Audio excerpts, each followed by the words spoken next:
Hello everyone. Thank you so much for watching and commenting. I got a very interesting comment from someone who seems to have been a Patreon or have watched the Patreon of the developers anyway. So I'm just going to put it at the beginning of the video so everyone can listen to it, even if you just skip my video entirely, that's fine. So that person, kind commenter, was talking about fortitude being a stat that affects fertility. So that is something interesting to keep in mind. So apparently there is an invisible fertility stat that is not visible to the player, but apparently fortitude also affects it. So according to the commenter, high fortitude does not guarantee high fertility, but if fortitude is low, it's like 0, then that character is basically infertile. So that is something to keep in mind. I did not know that, but that makes sense why House Sapwood would be easy, I guess, because they're very fertile, or at least they're supposed to be. Another thing the commenter said is that each house is supposed to have a stat, but in the demo it seems like they don't really have high stats, or if they do have high stats, then the other stat seems to be like 0. And yeah, I have also noticed that in gameplay. And another thing, this commenter was also saying that I mean, obviously, I know that from the tutorial, the game tells you to hover over and it will show you the stat, the person who's good at this event and stuff. I know that. However, I didn't know the other thing. So you can apparently also like hover over during the robbery, you can hover over the thief. And if your character has a higher stat than the robber, then you will probably win this robbery, or like it will have a positive outcome. So sometimes you don't even need to send someone to help you with the robbery, because their stats are high enough to like deal with them. That also applies to coronations. So if like your claimant, your original claimant has higher stats than the other claimant, you should also be able to win it like by default. So that is very interesting. And also this person like basically confirmed what I have noticed, which is births and illnesses. The nurse and the midwife stats don't really seem to matter. It's mostly just the health of your character that handles it, but perhaps it will change in the future. So that is something that's interesting to know. So I will now know, thank you very much, that if a couple does not have children, it might be because they both have like very low fortitude. So make sure that your marriageable prospect have some fortitude. Like for example, I just started the game. I just played for 2 years. There was one birth of the original founders, and some marriageable prospects have spawned. But that's all that had happened. So there's one bachelor that spawned here, and he seems to be very fertile if fortitude really does affect it. However, his health is terrible, so I'm afraid if I marry him, he will die. But maybe he won't. Maybe he will give me one child. The ladies seem to have terrible fortitude though, like pretty bad. Also, there's another thing. So I think in my latest video, I talked about that the son I had, the original son, he had red hair. And today, I started the game, and it turned out that the daughter had, I think it's blonde hair. I don't think it's brown. Maybe it's like very light brown. So I was thinking maybe we could try to get some genetics going on. So this man over here, it seems to be something that happens to the house Winchester a lot. They seem to have red hair.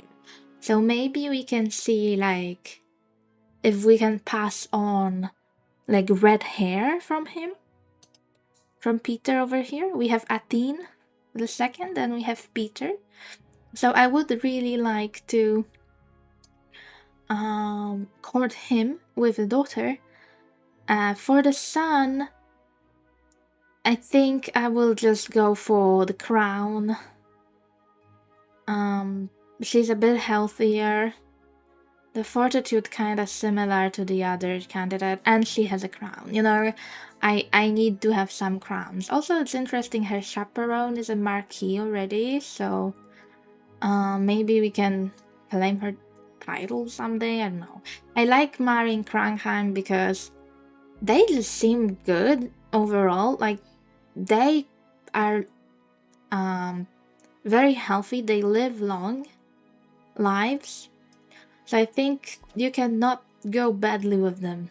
Like you can't go that badly with them anyway.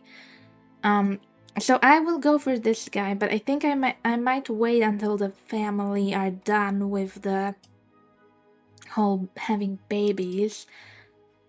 I will wait for the courtship to complete. Courtship. I mean the pregnancy. Is there another? There's another guy. But I wanna go for Winchester. I don't wanna marry only Krankheim. We could also go for the hunt. I'm scared though that he will like seduce me or something. That can happen. I think it can happen during a feast or like visit. So I'm pretty sure it can also happen during a hunt, probably, maybe. Yeah, so yeah, I know that when I hover over I can see like how we will fare. Likely like she is a bit below the half, and her mother seems to be a better chaperone than the father. Yes, however, I don't know, like obviously his charisma is great because he is Winchester, like charisma is all they have, I think. So I guess we don't have like great odds, but I do really want to have this gentleman in our line just because he is a redhead. And maybe I will try to do like a little bit of a genetic challenge this time. I would like to have like red hair in the family, and she started as a blonde haired lady, so I want to see if that also affects something, like because she did not start with brown hair, which is obviously dominant in real life and I'm guessing in this game. So if she started with blonde hair and she has children with red haired person, will the children be more likely to have red hair? I like the name. I'm going to be reading this Elsie. Doesn't matter if that's how it's supposed to be read, I'm sorry. That's because my name is Elkrante. At least that's how I used to read it when I picked it for myself years ago. And someone used to call me Elsie. And that's how I'm going to be reading this one. So he serenaded Elsie with a comically off-key lute tune, securing an engagement and surprising all. Meanwhile, House Krankheim's trading prowess stumbled like a tipsy juggler. And we have a marriage nobody can go to because we are all busy. Let's now see a successful marriage, please. If the father is back from the hunt, we will send him to the marriage of his firstborn son. There's some other eligible people. Seems like nothing happened during the hunt. Yeah, let's go to... Oh, actually... our sister can go. Right. And any other events? Nope. I'm sorry for not going for Celestor. I do like Celestor. They're very witty. Like, look, this guy is almost maxed out. But they're just so unhealthy in my track record. As Simonlos and Elsie exchanged vows amidst curious onlookers, a wild party crasher burst into the scene, spreading tales of House Sapwood's exploits far and wide. Their unexpected antics somehow led to the happy union, boosting House Sapwood's fame. So yeah, I wonder how happy this union will be. We will have to see. They have decent health, and fortitude is not great, but I hope. Why are we rude? I don't know. Our son here is rude, but let's hope everything is fine with him. Otherwise. So, let's hope. Oh, we have a quarrel between father and son, and we have the courtship.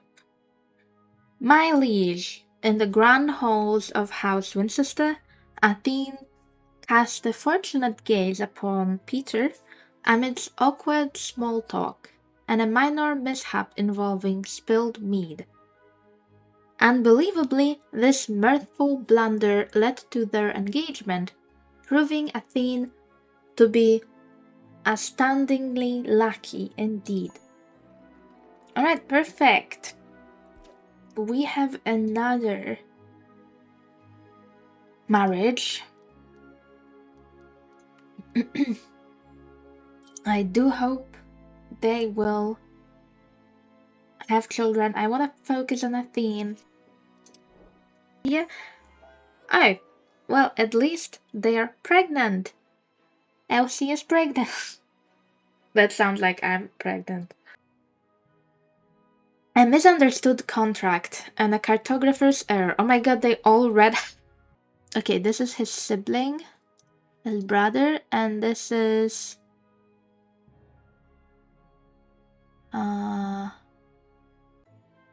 also his brother? Okay, they're all brothers. 3 brothers at the wedding. If you wanted me to pick one, I think I would pick the one with beard, just because like I like this hairstyle more. It was the hairstyle of our brother in the previous playthrough, I think. Alright, so we have 2 marriages. We're 7 years in. We just married our sister to someone. And we have a pregnancy. We will pick our mother as the midwife, I suppose. Just so Elsie doesn't die, hopefully.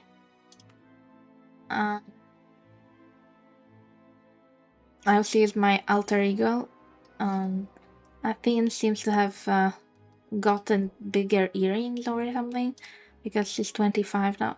We got twins, and Elsie naps through it. Elsie earned eternal fame as Elsie the Sluggard. So...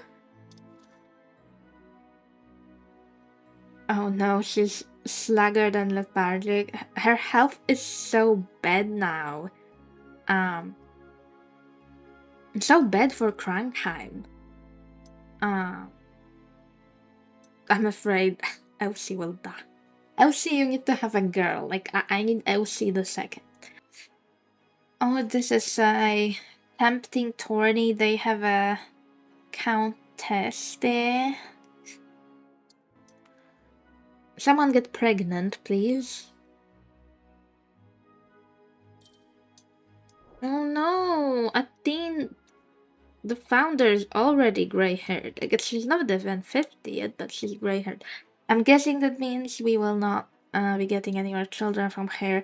So why don't you go visit this lady here, Izarova? We cannot... Whoa.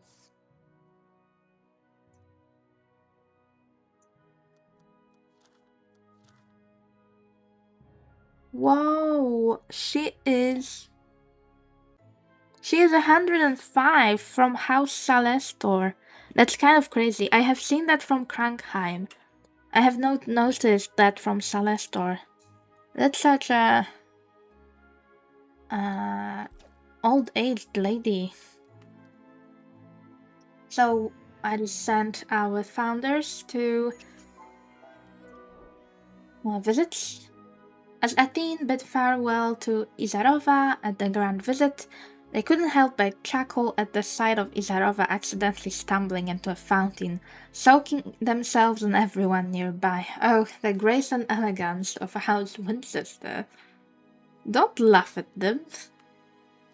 Okay, we are pregnant. We're pregnant, everyone. Well, Athene and Peter are pregnant. Her first baby at 28. So Simone Laus, the third, and Beren Laus are definitely identical twins. Like they're literally identical. My liege, as the halls of House Sapud Estate echoed with the screams of childbirth, Athene finally expelled a squalling bundle of joy. Athene held their head high as they proudly presented legitimate son.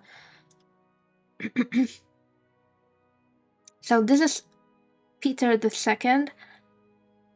Not very much fortitude, but quite healthy baby.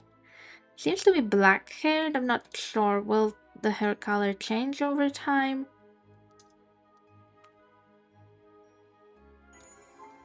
Ooh, they're pregnant again. Elsie, why are you not pregnant?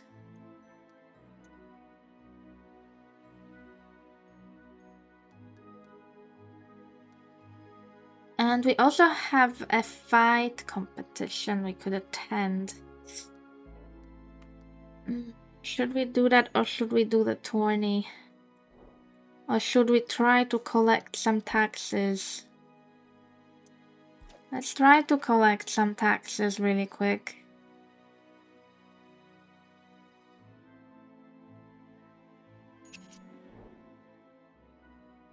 My liege, in a chaotic world of noble rivalries and power plays, Athene defied expectations and peacefully brought a healthy girl into the world. Who knew such delicate flower could blossom amidst the thorny schemes? So, Athene the third here, I think she's a redhead. She's quite healthy, but again, not a lot of fortitude. Oh, this one has negative fortitude. Does that mean he will never have children? Is he barren? Oh, I don't like that. There's a girl that's marriageable and a baroness, but we have nobody to marry off right now.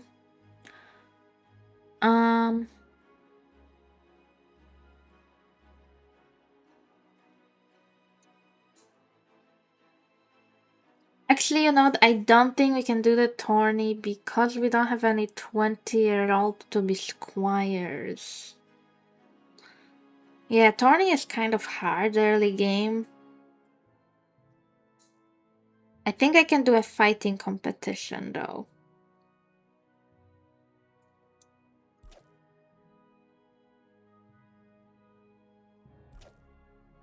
We'll do the fighting competition.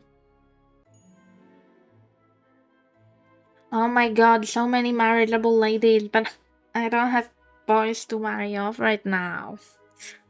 They're already 22. By the time my boys are ready to marry, they will be almost 30. Or 30. Oh,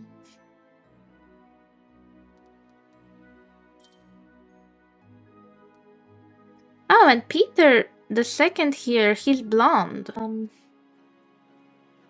Yeah, and I don't think we can do a tourney because the squire. In my experience, I can only send like 20 something, like very young, to the tourney, and we don't have any such. Everyone is 30 and older. Okay, Athene is pregnant again. Elsie, why are you not pregnant?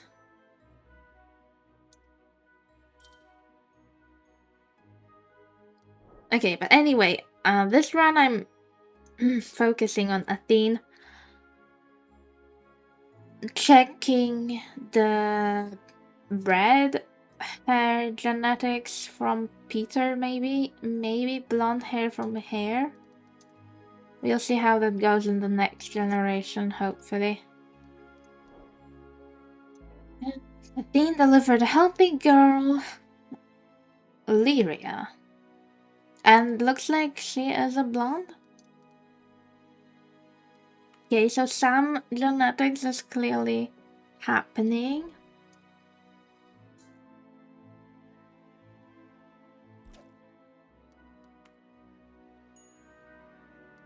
Ooh, Peter's sick. Yeah, his health is bad. And yeah, so apparently, according to the commenter, very kind commenter, thank you very much for commenting. I mean it. Apparently the nurse does not like matter a lot, but I will just give him his wife as a nurse. If he passes away, he passes away. Ooh, Linnea, our second sister, is ready to marry, but they're only female prospects. They all have crowns, even. But we have to wait 2 more years to marry anyone. Okay, so there is Herdus we could marry to Linnea. He is a brother of our Peter here. Looks like all their other siblings passed away. This is sad.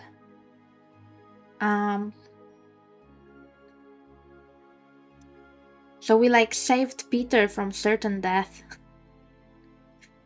by marrying him in. The only problem I don't like here is that we already married. Well, no, that's not a problem. The problem is that they will not have red-haired babies probably because Lenya has brown hair. So we could go for him, or we could wait, see if we can get anyone else. I don't want to marry only one family. There's also this guy here. But apparently he is infertile because he has 0 fortitude. So I will not be marrying him. He is so witty though. So I think this is a perfect example of what the commenter was talking about. Because look at his wit. It's almost 100%. And his fortitude is 0. So yeah, it seems like, at least in the demo version of the game, if you have a high stat, another one of your stat is non-existent. My liege. Oh, okay. Peter is dead. You know what I will do? I will do something very unholy and remarry Athene to her husband's brother. Because that is something people actually did. Depending on time period, depending on country, an interpretation of like holy texts, it was either something you would do or it was something you wouldn't do. Personally, I'm choosing to go with the yes, do it interpretation. Okay, wait. Leolard here is of age. I could marry Ganesia or Tira. Tira is a blonde. Her health is terrible, unfortunately. She's also not very witty. Of course, she's charismatic because she's from Winchester. And Ganesia here is very witty, quite charismatic, Her health is not perfect. At least her fortitude is not 0. It's not good, but it's not 0. And she's a baroness. So, you know what? Let's marry Ganesia here. Ganesia Foxglen. Love the name. Let's try to marry her. She's a bit older than us. Right, and Lenya is already 19. Wow, she was 16 just minutes before. And I have no prospects for her to marry because I decided to remarry Athene. But we can go on a hunt. Let's go with Lenya. Whatever, Lenya, you can go. Let's see how the courtships go. In an unprecedented turn at House Winchester Court, Athene wowed the gathered nobles with a peculiar courtship gift, a live chicken to ward off bad spirits. This bold move enchanted Herdus, leading to their engagement. But they're not getting married? Okay, they are now. What about the other courtship? My liege, in an utterly unexpected twist of fate, Leolard serenaded Ganesia with a ballad so ludicrous it surely left even the most stoic tapestry rolling in stitches. This comedic courtship culminated in an engagement. Okay, great, we got another engagement. Let's send all the children to the weddings.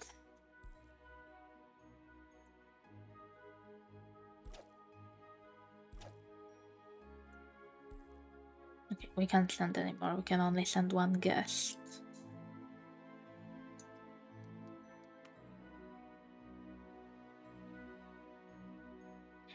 So, I'm pretty happy with the family too. Ooh!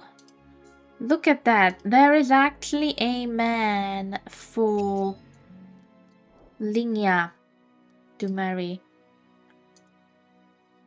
The golden matrimonial misplacement. Okay, I know this one. That gives us some money. And Athene managed to convince Heliasphorus, the bandit leader, to accept mysterious trust. Okay, so we didn't lose money in this robbery. A 10-year-old somehow managed that. So now our children here, Peter, Athene, and Lyria, they have a stepfather and uncle in one person. It's not weird at all. Yep. However, what I want to do before I forget is I have to marry Linya to someone. I'm not going for this guy just because he has negative fortitude, it seems, and I was made aware in the comments, thank you very much, that fortitude is linked to fertility. So, I mean, apparently he will not have children. So, we will marry Girarcius here. He is 19, she is 21. He is a nice specimen, very charismatic, not very witty, but healthy, and he has fortitude, so they should have children.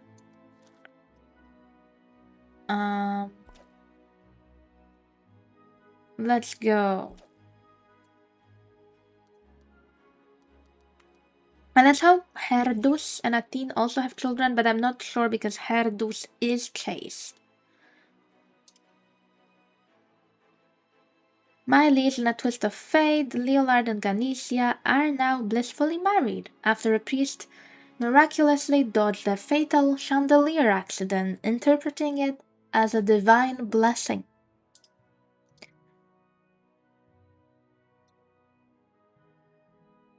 Wow, Ganesia looks...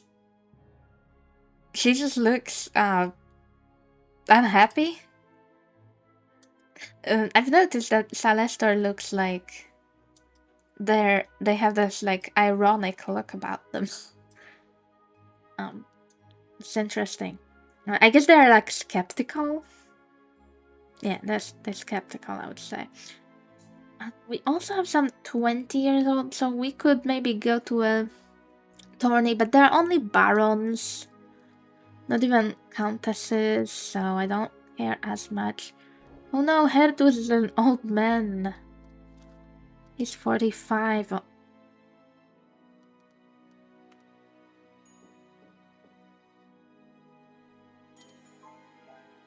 Ooh, okay. So Leolard and Ganesia got to work. They're having a pregnancy. And Elsie and Peter II have an argument. Why are you arguing with your auntie? Why are you doing that? Also, Simonius III and Berenlau, so twins of Simonius II, they're of age now.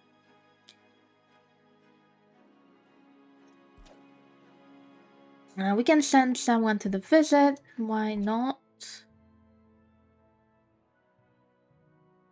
I need a midwife, but I don't want to send a teen just in case.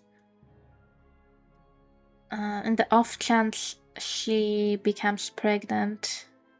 Ooh, look at that. There is a baroness on the market. Isasia. She's very charismatic as expected of Winchester. Not very witty, but quite healthy, and she has some fortitude, so that's nice. She is also a redhead. But do I wanna wait for...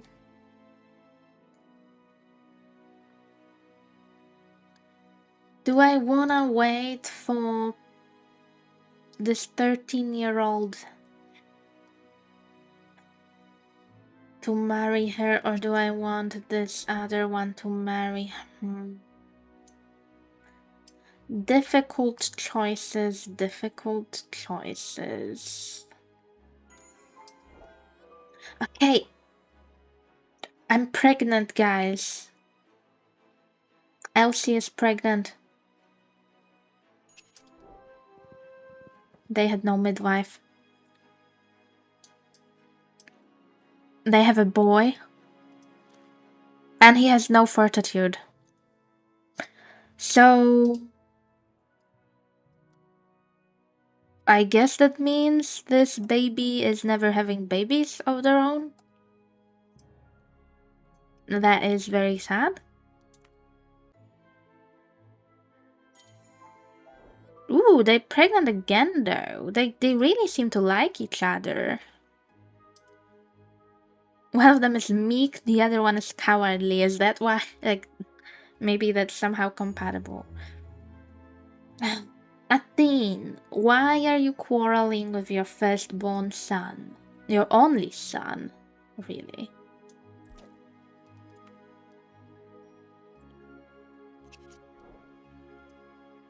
My liege, during the courtship, Athene outpaced every suitor in dance, leaving Gerarchius gasping for air. If that wasn't enough, they also wrestled the bear for entertainment. Amidst a whirlwind of giggles and fluttering eyelashes, Linia dazzled Gerarchius with tales of irresistible charm. Smitten, he agreed to betrothal. Alright. We've got another marriage. I love that.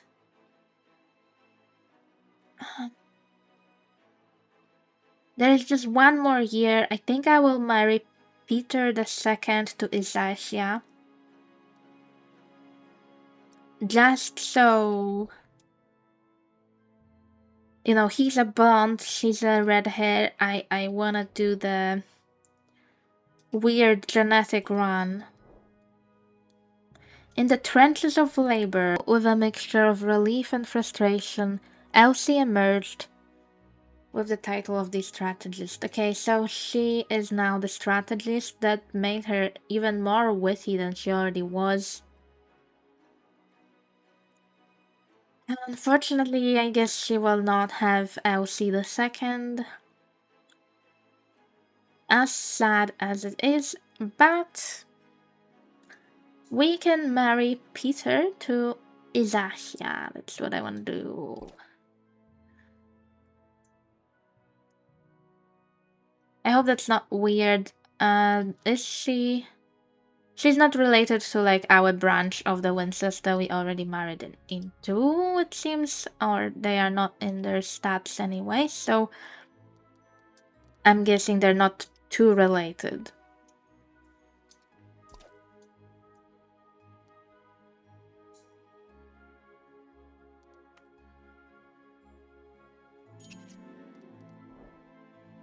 My liege. Uh-oh. Someone's provoked to a duel.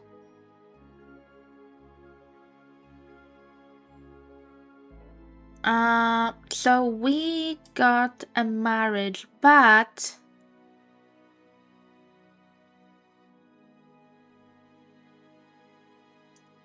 Did you kill someone?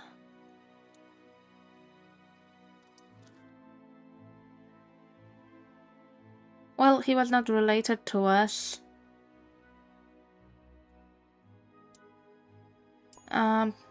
Well, one of the newlyweds killed someone from House Winchester. I don't want them to die immediately.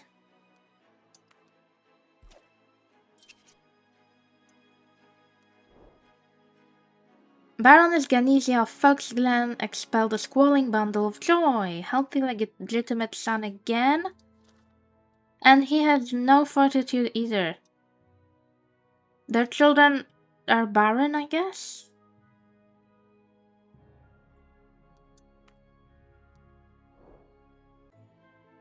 Oh, there's a cute little lady here we could marry. Not a lot of fortitude, a little bit of health, not a lot.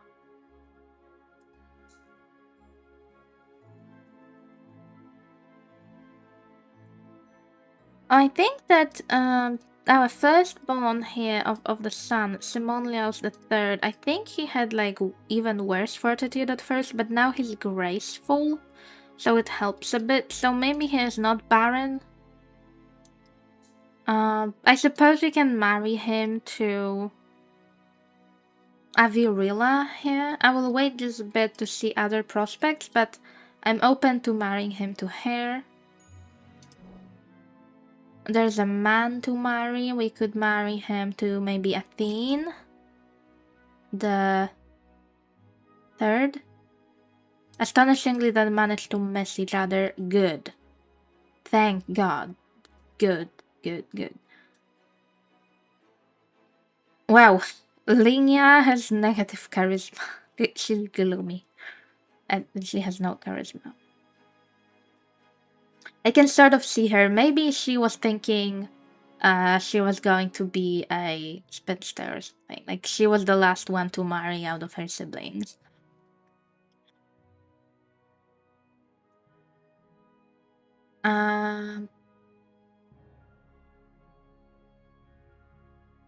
So there is Seaween the second from House Krankheim. He is 20 years old.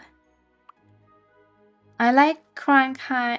He was also a son of this lady here. I think she was on the market before, but I had nobody to marry her to. So they produced this child. He is quite witty, quite healthy. His charisma is pretty bad. And he has decent fortitude. But I want to marry him. Do I want to marry him? I'm not sure. I thought he had blonde hair, but no, I think it's brown.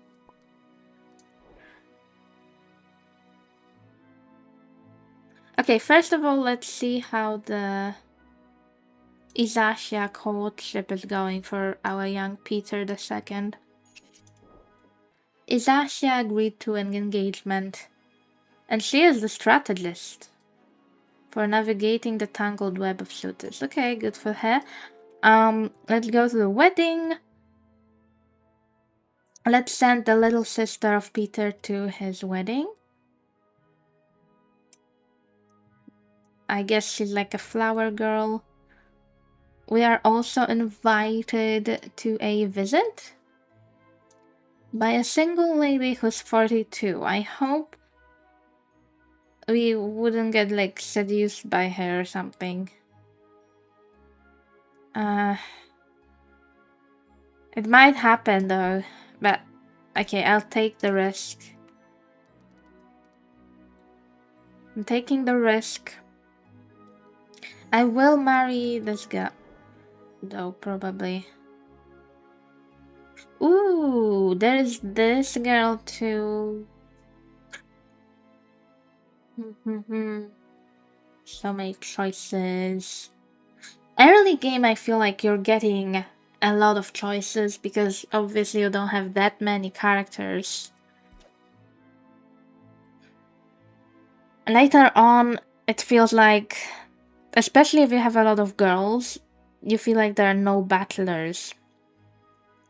And the other way around as well, if you have so many boys, that there are no maidens.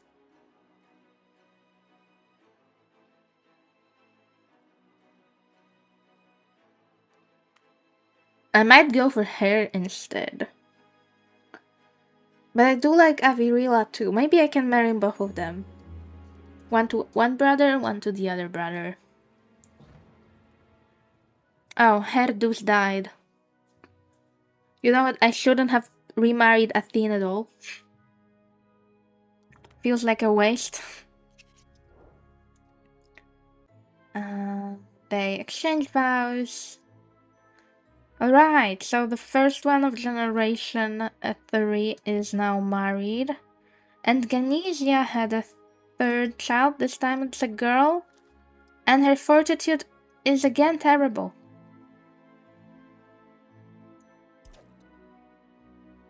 They have terrible fortitude. It must be because it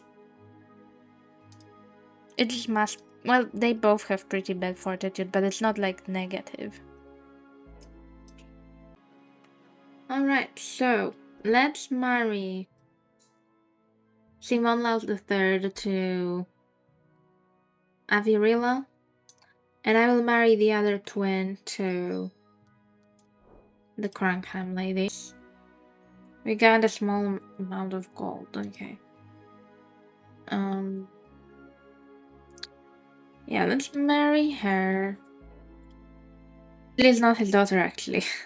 He's just her uncle. Who married their wife, their mother. Simonlaus juggled 3 flaming torches. Nothing impresses quite like pyrotechnics at Celestor, I know that. So, first of the twins is now married.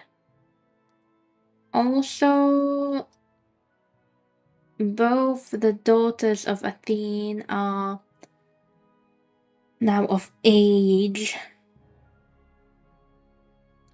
I'm just reluctant to get them married because there's no bachelor with like recessive genes, I guess. Maybe I can wait a bit so there will be one. Ganesia and Leolard are pregnant again as well.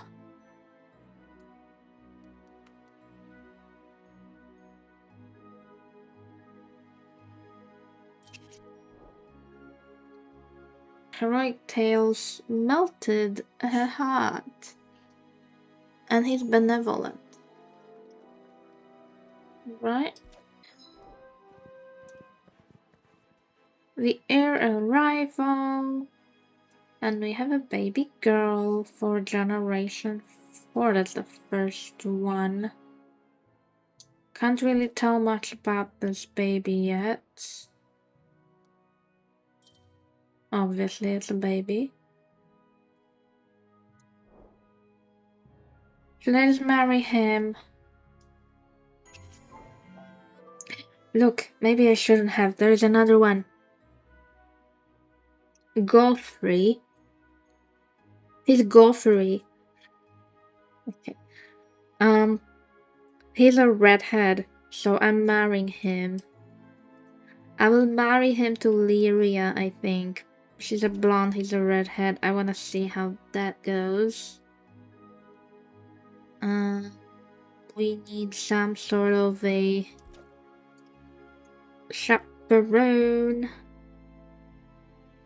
Those two are quite fertile, or they really like each other. I mean, their fortitude is okay, but it's not great. Their children have no fortitude, though. The oldest one got some, everyone else has no fortitude. And Izasha is pregnant again with Peter II.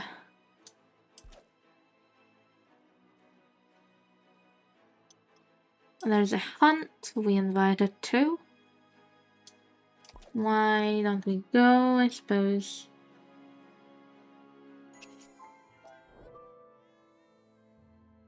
We are now married. Okay, both twin boys are married. I mean, they're not boys anymore, they're men. It's interesting, one of them has a mustache, the other doesn't.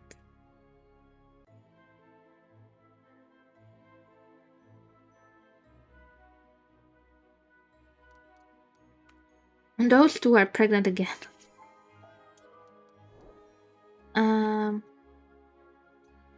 Okay, Simoleos II did not die from the illness, and one of his son is having a baby, which is very nice. And our original founder passed away.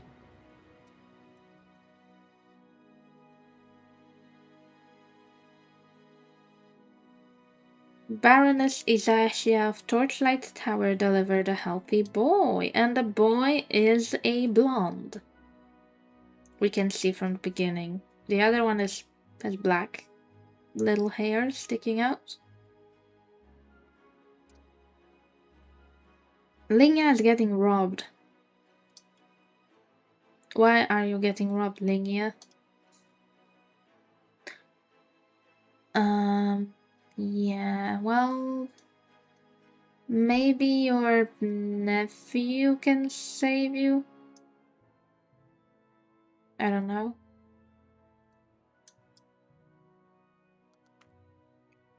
And let's send someone to the funeral, and there's another pregnancy for Izash. It's interesting to see. Some couples just don't have a lot of children, but it's fine. Okay, so this is the first baby of the twins, and again, the fortitude is absolutely terrible. Elsie wants to build a castle already. Okay. This is me. I just want to build a castle. I'm not evil, though. Why are you evil? Granisia had twins. We have a lot of twins this time around.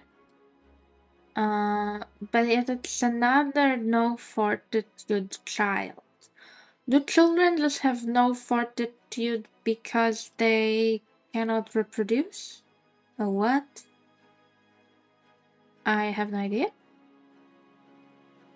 I really don't.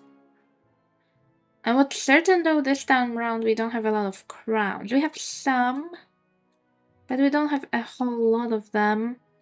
Oh no, our baby is sick. Izashia's second baby is sick. I don't want the little Peter to die.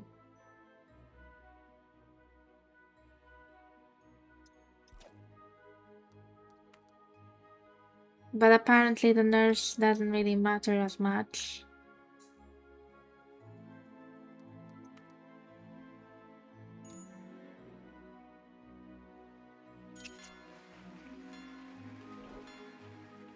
Someone passed away, but it was not in our house. I don't want to claim their title. They had another baby here. Okay, this baby did have some fortitude. Okay, so not all babies start with 0, but all babies of this couple start with 0. These didn't. And Exacia the second is a blonde. We can see her beautiful hair. Oh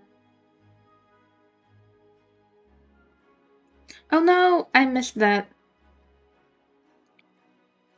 I'm so sorry, Exacia. I did not read that, but I think I heard the bell tolling. She passed away in childbirth. So Peter here could remarry and have more children. You know what? Since I'm making this sort of a genetic challenge to get some recessive genes, I might do that. So let's marry Peter again.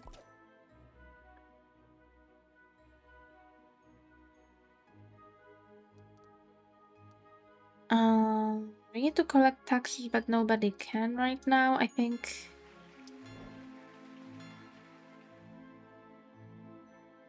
Yeah, we will need to have a coronation. In a dazzling display of diplomacy, Peter serenaded Isath with a charming tale of dragon saving. Dragon saving? Not slaying? I thought it was slaying before. Maybe it's a different one. Prompting an engagement.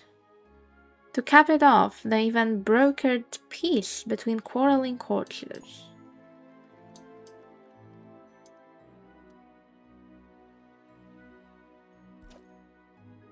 Oh no, that's not. I meant to send him to a wedding. I misclicked and sent him to coronation. Oops, my hand really slipped there. We also invited to a visit. Why not? Before my hand slips again. Yeah, why not send this person there? I suppose. We don't want to lose our titles because we don't have a lot of them. And the baby died. This is so sad. So, let's see how the coronations went.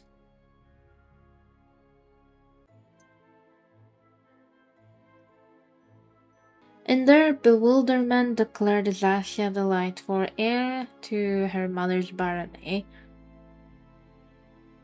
That social bumbling somehow led to gloriously tarnished coronation. She's rude, unlucky, and socially inept. Wow. That's pretty bad, but she looks cute in her crown. A baron born of misdirection and mayhem. My liege, as the sun set over the coronation, a heated debate erupted among the courtiers. A mysterious nudge sent Leolard sprawling into the dais, causing the ceremonial crown to roll dramatically towards Simonlos, who claimed it with flourish, loudly declaring themselves the rightful heir. Meanwhile, Seawin. Oh no, we kind of wanted to marry him at some point and he's dead. So Seawin, with all the subtlety of a jester, met an untimely end via a flying goblet, courtesy of Simonlaus, cementing their newly acquired baronial status. Why did you kill someone with a goblet? Because you're rude?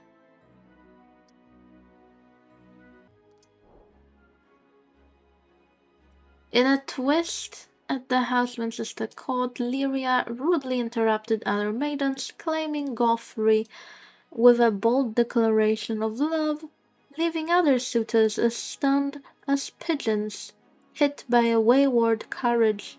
Engagement bells soon to ring. As the bachelors of House Winchester fumbled over the words and tripped over the feet, Gerarchus remained a relentless person defending their charge with unwavering determination. The courtship may have been chaotic whirlwind, but his unyielding presence was a beacon of resilience. So we have a marriage.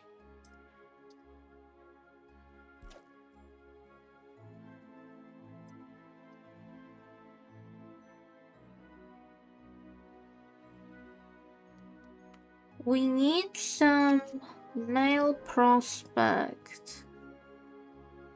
My liege on a twisted even Bard could not have penned.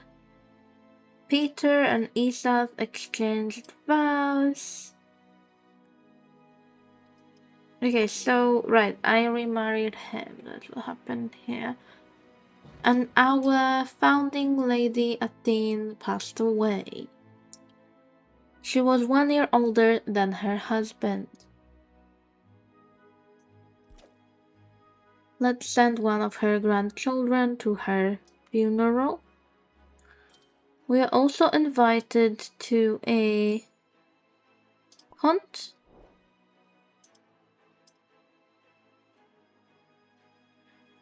I really need Athene the Third to get married at this point.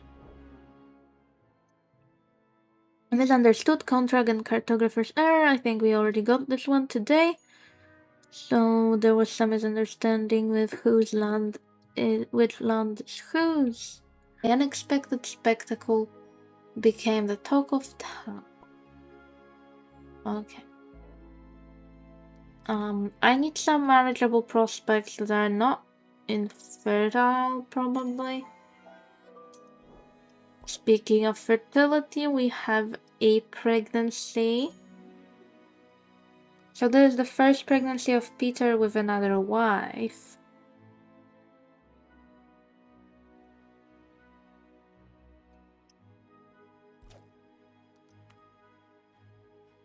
Get me some young bachelors, please. We got a healthy and legitimate boy called the Ringer. Who are you ringing? Ringer? And we are also getting robbed.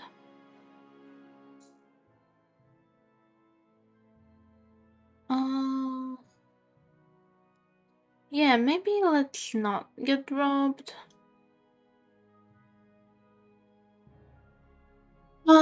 Should I try?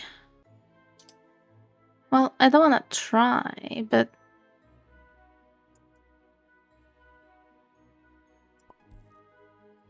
because you can actually get like married to these guys, but I don't wanna start like some illegitimate line already. Especially that I don't have any out of wedlock children, so maybe let's play it safe. We invited to a hunt. Sure. Again, I want to do it safely. So...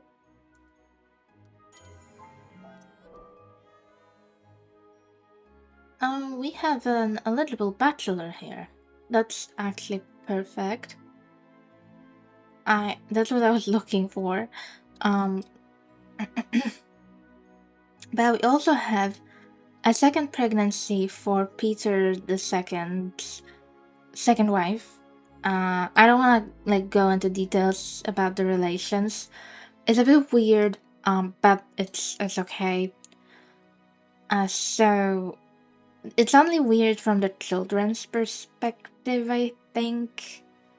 So for the first children of his first wife,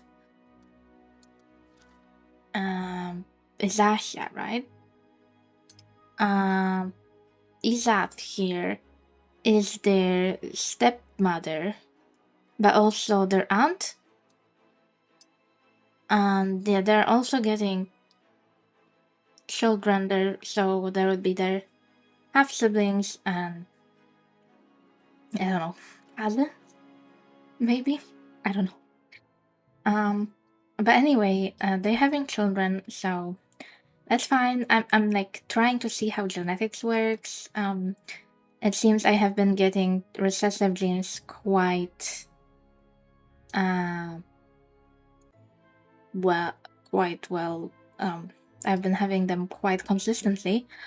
Uh, Provided that there are two people with recessive genes, right? So there is a blonde and a redhead. That seems to work similarly to the Sims 2 genetics, which is honestly a compliment. That is a compliment. Not sure how it really works with dominant genes. I'm guessing dominant genes are going to take over. So, like, if you have brown hair, you're going to only see brown hair probably for a while, unless you're really lucky. But there is a bachelor here who's, well, maybe he's not perfect, but he is not terrible. He is a redhead. He's 17. Athena is 28. It's the last chance for her to marry, okay? If she doesn't marry right now, she's becoming a spinster forever.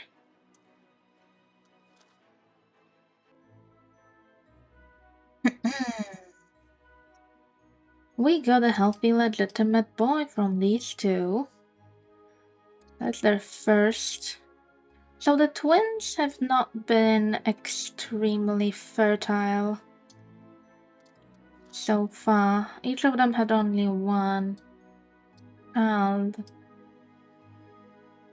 We'll see if they have more. And also Simonios the second is sick. His health is pretty good though, so that's actually pretty surprising. Well, maybe not because he's 60.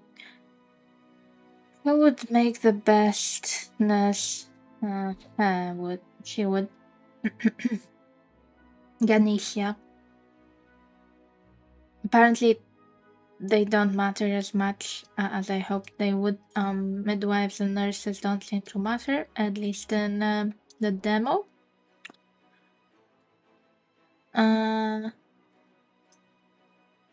We are the jester, an unexpected hero, okay, and Izad gave birth to another son.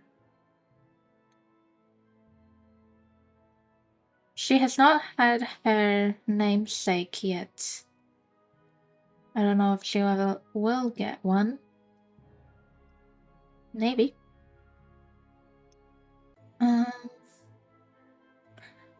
There is an eligible lady we could marry. Our newly 16 Leolard II. He does not have great stats. Neither does she. In terms of fortitude, that apparently is related to fertility. It's not the same, but it's related. They have like very similar charisma. She's a lot more witty. A bit less healthy. She does not have a title or anything. Maybe I'll wait just a little bit. Oh, those two are having another baby. They are like really compatible. Or it's just because of fortitude, I don't know. They are both meek, so maybe it might also be because they have similar traits. I don't know. Oh, there's another girl here we could marry. So the only reason I would prefer her is because this line married into Celestor, okay? So I don't often like it that I marry into the same line. This is like an exception that I like to do with Winchester. because they have like blonde hair. Sorry, they have red hair, and because I have red hair or like blonde hair, it's easier to get recessive genes with them. Okay, that's the only reason. Um, Normally, what I suggest you do, I don't know if the game has any penalty, but you probably shouldn't be marrying into the same house over and over again, if you know what I mean. That's the only reason why I wouldn't pick the Celestor Rady over the Crankham one. And also, we seem to be compatible, or like we have a good stat for her. Because our health is good, I think.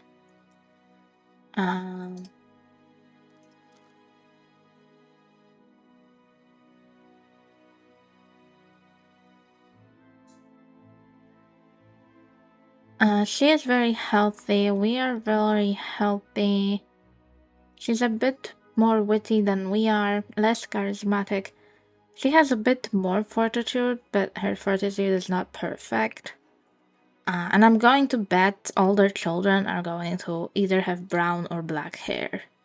I'm not sure if I will be able to tell, honestly, because his hair is kind of dark brown, I think. Her hair is definitely red. Definitely black hair, I mean. And so I think the only genetics we'll really notice with them is skin color, which skin color seems to be on a range. So it can like be a bit lighter, a bit darker, and all in between. Very similar to the Sims. If you know Sims genetics.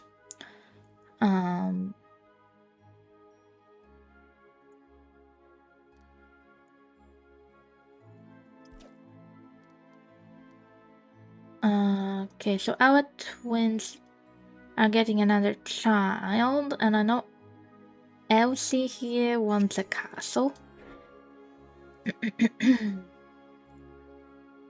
Okay, so she got a baby girl, but it is not by her name. Huh. Okay, well, I'm guessing it's because there's already Izasha the second, named after her sister, who was the first wife. The naming scheme is getting convoluted. A little bit convoluted. Oh, yeah, twins are having babies. The other pair of twins is also having them. You know what? Maybe that was enough children for you, but I guess Atin is not busy, so she can be a midwife. The midwife doesn't seem to matter, so we need someone with a crown to collect dues soon, but everyone is busy right now. The fighting competition we could do. Perhaps. I don't think these two will have children. Her fortitude is not great, but his is good. I don't know. I mean, they don't have similar traits. But he's like extra charismatic. Wow.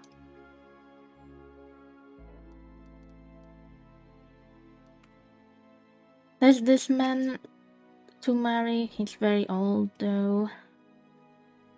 And this is another baby boy for them. His fortitude is not absolutely terrible.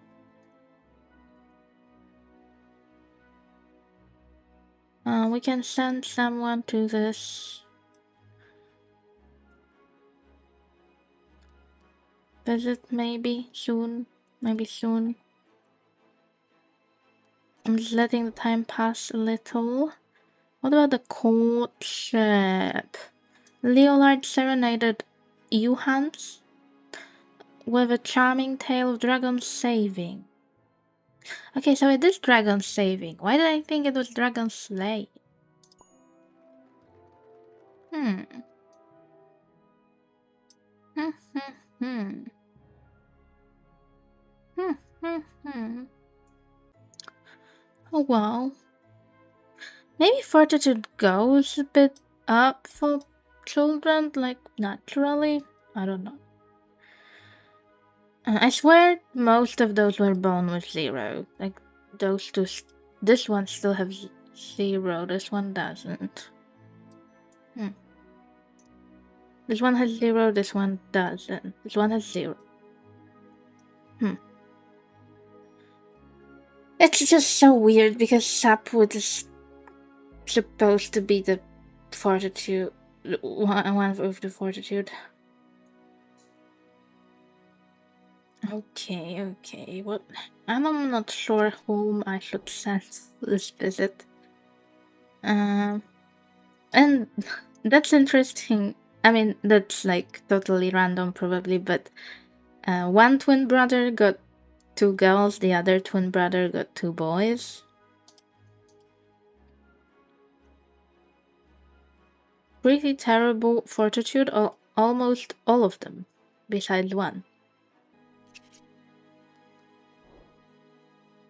Athene effortlessly wove a web of captivating tales, leaving Eurydice utterly enchanted. So bewitched, in fact, that they secured an engagement with Athene and earned the nickname Eurydice the Gullible. So are we having a marriage?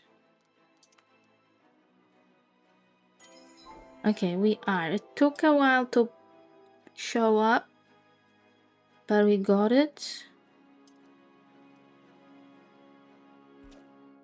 Oh, and there is a pregnancy. Simonos was cured miraculously, so he can go and collect some taxes for me.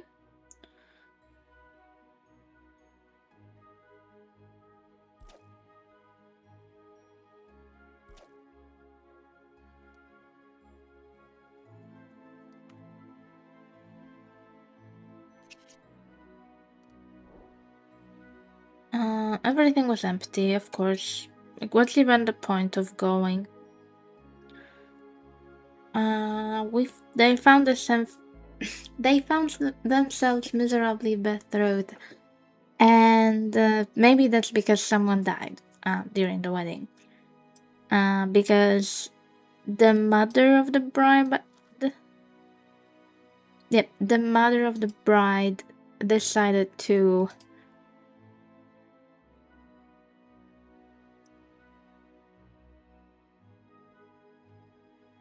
unalive her husband with an unexpected flick of the cake knife. Did she really just kill her husband? Or am I reading that wrong? Wow.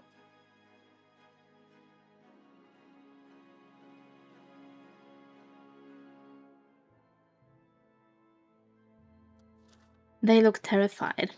He looks terrified. Probably because of the cake knife. Yeah, so we have this, oh, she's so cute. I really like flowers in the hair, and this art style. But like I said, I don't wanna marry into Celestor all the time in this line because they already are descendants of Celestor. So I think this would make more sense to go Krankheim. Oh, this is a sister of yours. Is this? Or am I very wrong? Wait. Yeah, it is. So we could marry like brothers to sisters. Just for fun. Let's try doing that. I would like to marry her to someone, but we don't have enough prospects right now, I think.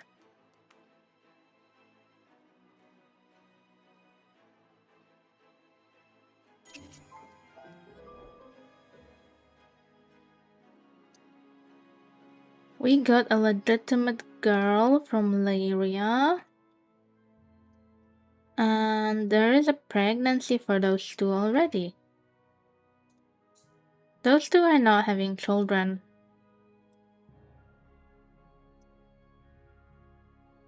Hmm. Well, let's get a midwife here.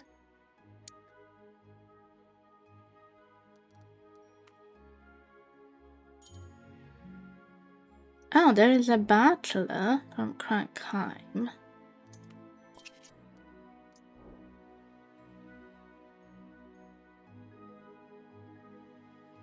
After a priest finally located the correct scroll, Yardus and Athens exchanged vows and smiled. Oh no, he's sick already.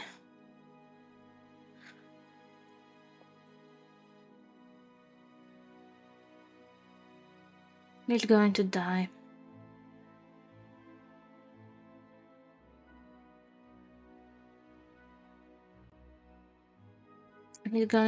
He's so going to die.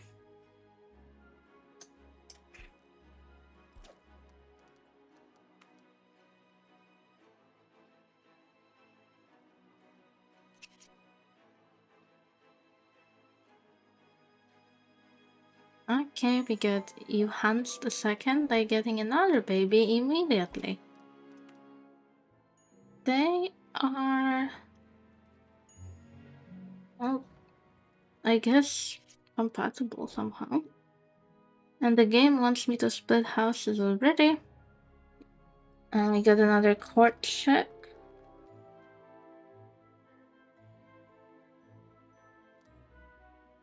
Oh, I love the way Ganesha the second looks. I like this hairstyle.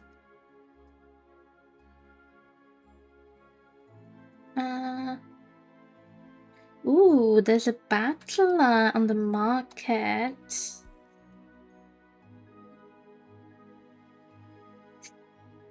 Should I wait? Well, it doesn't really matter if I wait or not. So Elsie passed away, and her castle building event just turned into the house split without me doing anything. I did not click on it. However, her husband is also trying to build another castle. The game is making me choose.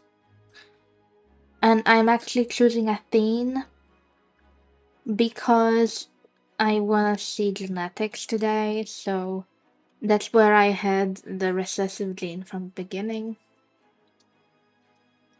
This line is also interesting, but it's definitely smaller.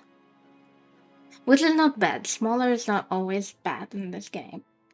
Because you don't wanna look at your family and it's so wide.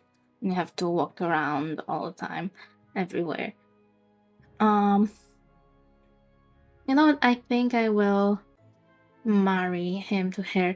Especially that I will be parting ways with this part of the family, so I will not be waiting for the little girl to age up. Let's just marry Ganesha the second to Galericis. Galericus, actually, I think. A son of Redicmon, Rigidicmon, and Gandald. Let's get some decent chaperone and send someone to my funeral. This is Elsie. She had nobody of her name in her family tree, sadly. She had a title.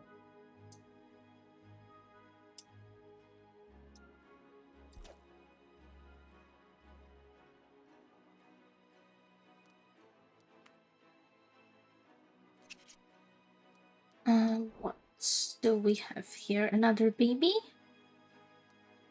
A baby boy! So Leolard II and Johannes now have a perfect little family of Leolard III and Johannes II, who have not the most terrible fortitude you could have, and very healthy children. Crankheim is really good with not being sick all the time. Oh god, they're farming babies. Nothing happened at the funeral, but I'm sure a coronation will follow. And our groom passed away. I hate this because they were both redheads and I wanted to see what they would have. Like, would all their children have been redheads, or would we have also gotten some random blonde or something? Because their grandmother of their child was blonde, so I was wondering what would be the gene situation there.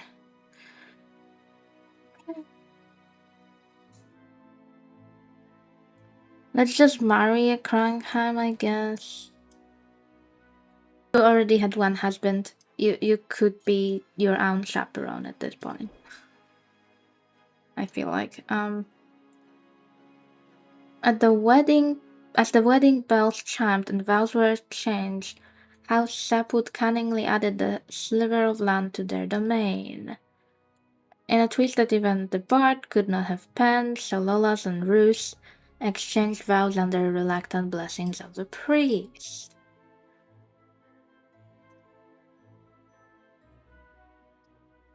And there's a pregnancy for one of the twins. And there's also a coronation for Elsie's title. And the first claimant is her son, one of her children, which is okay. We could try for one of the people we are going to be using, though, for the lines we will be keeping. I don't know if that will happen, but we can try. Uh-oh, we got into a duel. Why did we? Triplets, the unexpected multiplication table. During an unexpected flurry at House Sapwood Estate, Johannes achieved what can only be described as a miracle in arithmetic, delivering a set of healthy triplets, a pair of girls and a boy, while Leolard paced like a headless chicken. As the relieved father celebrated amidst the chaos, Johannes nonchalantly earned the moniker Johannes the Hale for their remarkable vitality, bestowing new hope upon House Sapwood.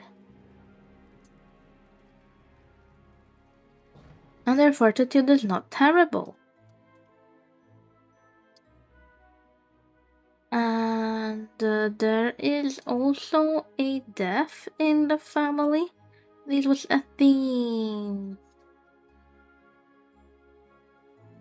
Okay, well, let's send one of the children to her funeral. Doesn't really matter, she did not have a title or anything like that.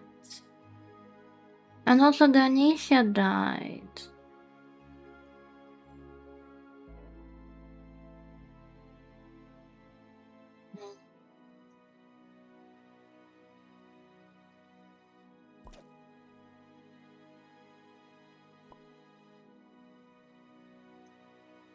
Isasha is ready to marry. She is probably our main heir if we go with this line. So she is a blonde. Which means I would like a redhead for her. Maybe. Maybe. I'm not totally sure, but maybe. There is a lady up for marriage. There are two ladies up for marriage. I think they both look beautiful. But right now I need a man, not a woman. Ooh, okay. We did what I wanted. We actually got it on our new main line. We have the Baron title. While the Master of Ceremonies yammered on, Lenya loudly claimed Elsie's title for the round, receiving the Baron's sash. And thanks to a courtier's disastrous map reading, a whole crate of priced pickled turnips wound up at Krankheim's doorstep. So we gave them food for this title, apparently. Elsie, I'll remember you. I think it was the first Elsie I've seen and actually played.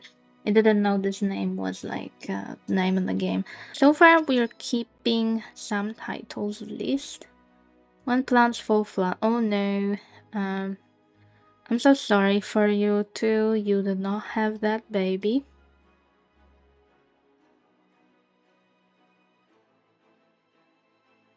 Amidst the opulence of the court, Athene relentlessly pursued Isactor, ultimately charming them with tales of dragon slaying. Okay, so it can be dragon slaying too. Sometimes it's dragon slaying, sometimes it's dragon saving. You know what? Maybe this is a deadline anyway. Maybe this is a deadline anyway. Just marry your beautiful girl. You will probably not have children if fortitude and health is bad, I guess. Um, and someone is claiming my title. Nothing happened with the swindling, I guess? I didn't get any.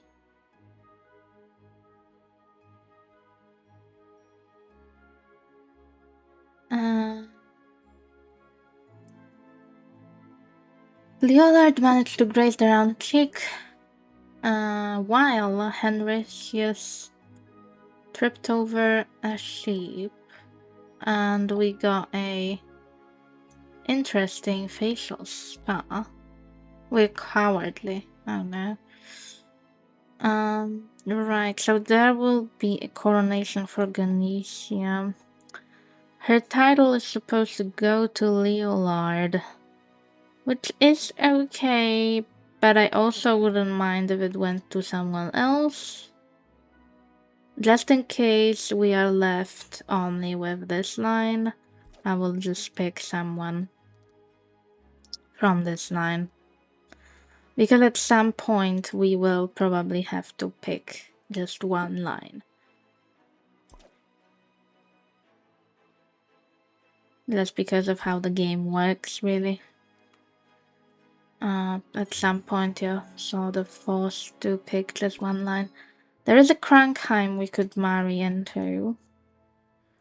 Turnip shortage conundrum. Baroness Isasia of Torchlight Tower found peasants had only 2 turnips to their collective name.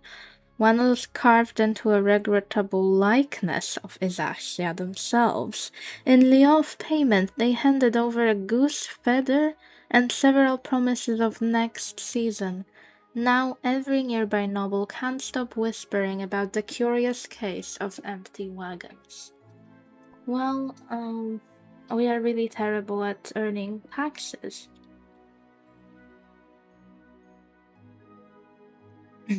Should I just go for him?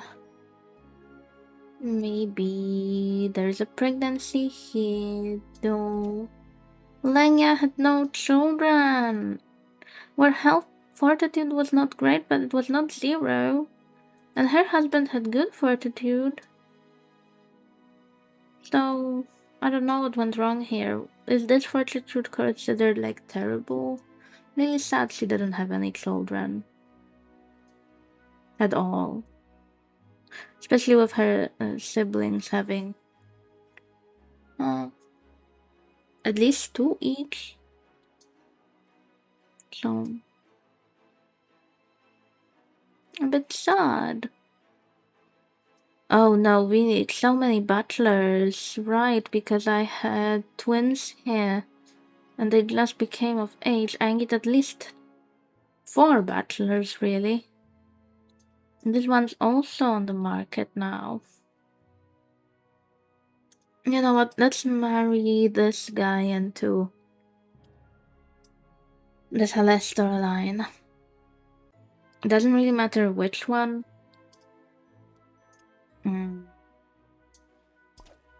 So let's just pick that one. And for the chaperone, let's take this one. And there's the midwife. Wait, we need a midwife here. In a whimsical twist, Diolinus managed to woo the melancholy Avila with tales of grand adventures and a rather extravagant display of juggling court pastries. Despite the dour aura, an engagement was announced. Perfect. We have another wedding. There's a tourney. There is actually a countess there, so we could get a countess title perhaps if we had a decent squire. I'm not sure if we have one though. In a masterclass of misplaced affection and inebriated romance, Ganesha was rejected. Yet mysteriously managed to depart with an illegitimate pregnancy. Oh no. Was our chaperone so bad, or it might be just because we had an incompatible like wit or something? Oh no.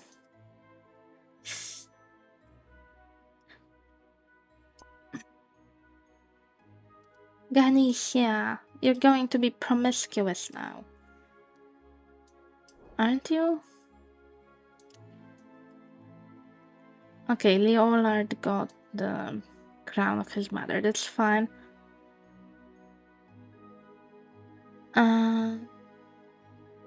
Athene and Isactor ended the wedding in matrimonial bliss. So these two got married, correct? Where even are they? Where are they? I don't know where they are. I have too many people already. Okay, it's them. Thank God she actually got pregnant. She was already almost 40.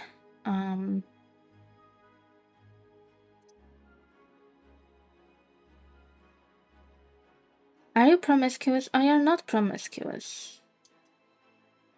Okay, so if you get the courtship out of wedlock child, you get rejected, but you have a baby, you don't become promiscuous. But you still get a bastard, though.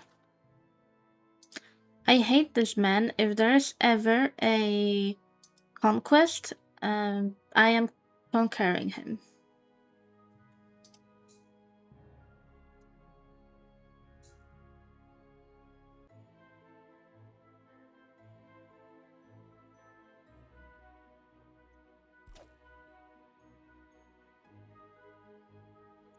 Let's try to win the tourney.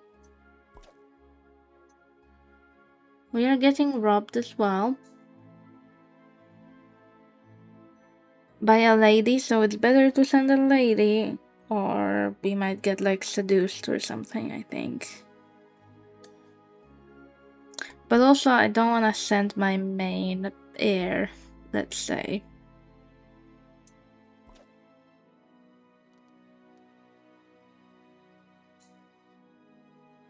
On a hunt?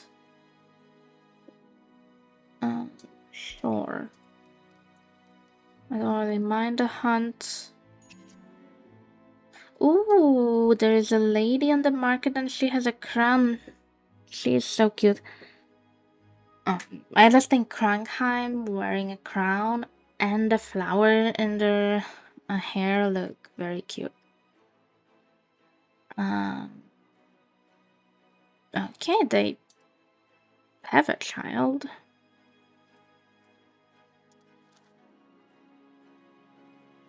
With not terrible fortitude, I suppose.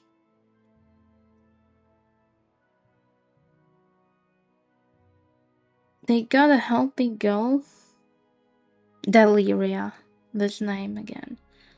She's a redhead.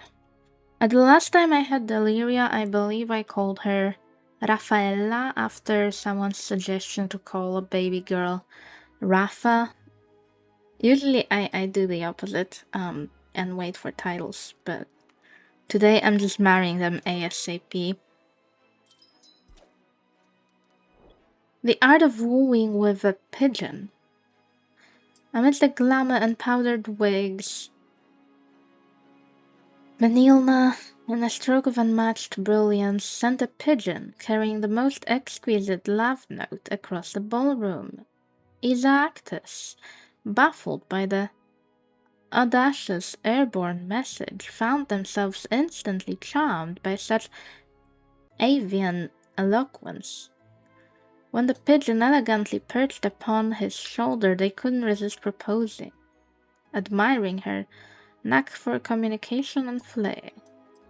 Okay. Go to the wedding.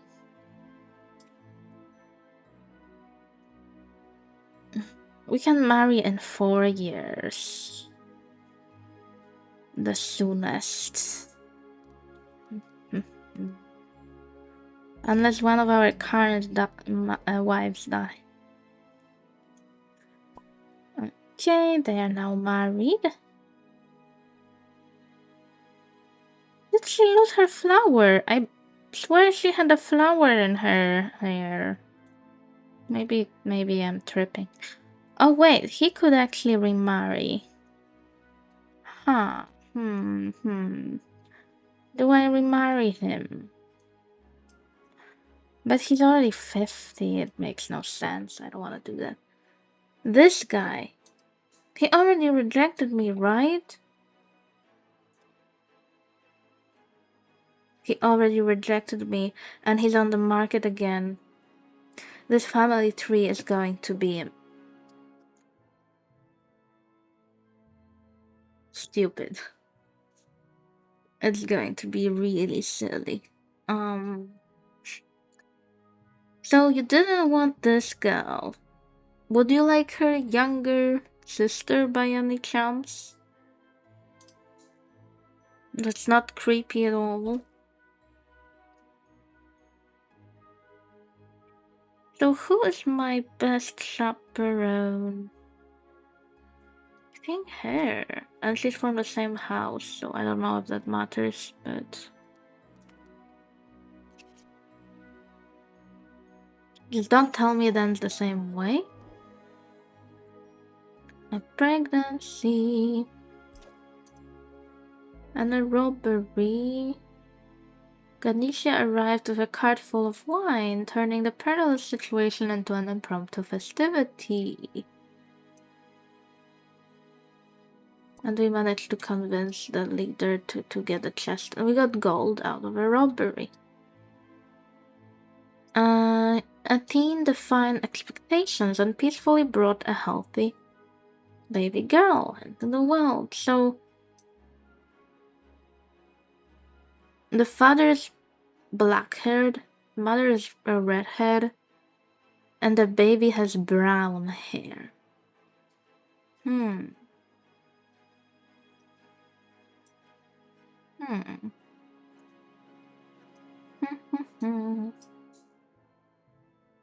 We can make a claim, but we are not making a claim on them.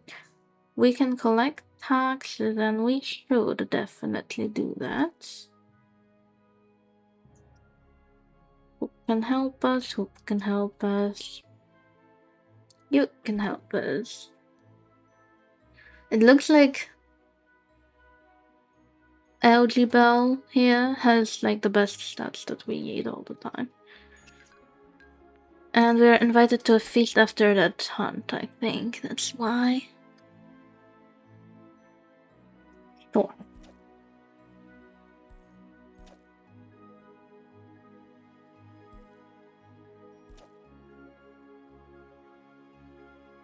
We don't want to do that one.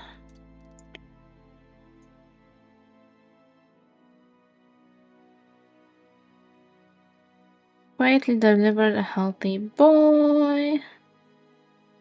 So looks like both of their children have black hair so far, or like very dark.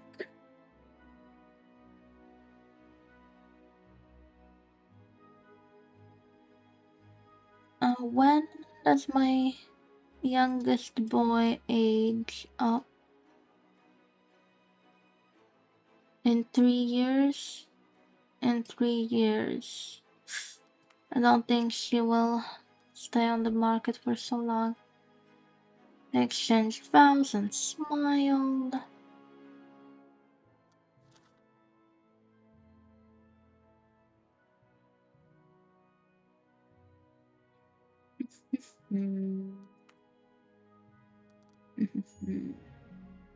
We have an eligible bachelor. Now,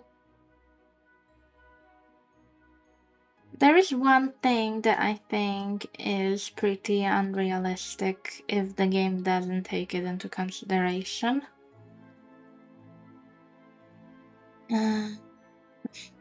Which is, I really don't think the game takes it into consideration. Unless someone's promiscuous, I don't think they take it into consideration that they have a baby outside of wedlock. And I think in real life it would be pretty hard to marry off such a lady. So, yeah, just a little unrealistic. But there is a boy here with, I think, blonde hair. So I would like to marry him to one of those ladies here. I'm just destroying this line by marrying them, almost all of them, to one sister house. Let's see what happened at the tourney. So we got a Baron title. That's all that happened. Twins again. Oh. Okay, those guys actually got something. Huh, okay.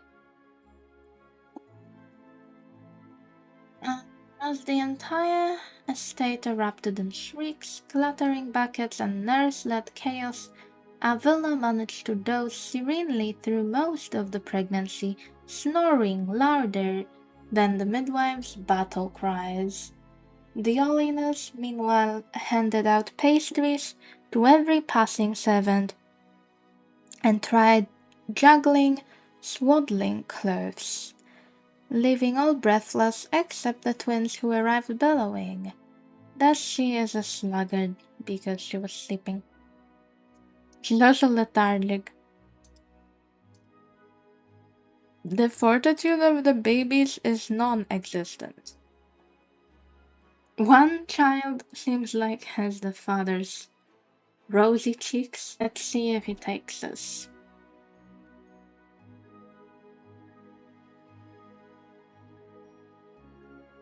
Why do my people have such terrible stats?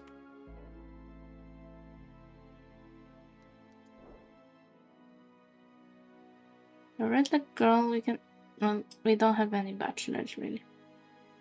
I really want to marry this one in because she has a crown and we need some crowns. We managed to acquire less gold than expected. Well, sad. Looks like our peasants are just very poor.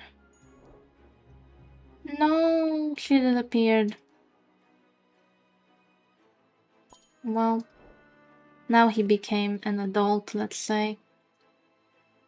But the lady prospect I wanted is not there anymore. There's another one. And a shocking twist. Lenya charmed Barbet into a betrothal after a rather theatrical display of affection. We had another marriage. So I love it that her sister immediately decided to go to her sister's wedding. Also, her dad did go. The mother didn't, I guess, because she's technically her aunt, maybe? Maybe. So, Peter had, so far he had, 8 children, right? 3 with the first wife. And the first one actually passed away, so really only the girls are. Right, the oldest ones. Maybe they don't like their stepmother slash aunt. Maybe. And let's send Rafaela to the wedding. Also, like, basically everyone at the wedding list is either a blonde or a redhead. There are eligible young ladies, but I need eligible young men.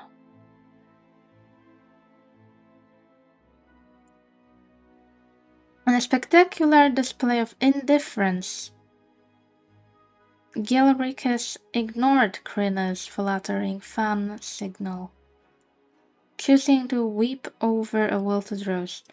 Okay, so this guy, I hate him. He impregnated a sister of this girl, and now he rejected another sister.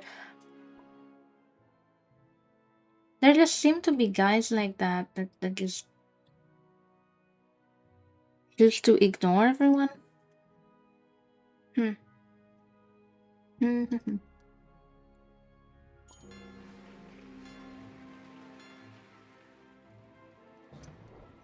So our first branch went away. Well, I guess maybe they were related. Oh, she was your sibling. Okay. Okay, so the game loves sending siblings to funerals. Good to know. Well, I feel like your wife should go.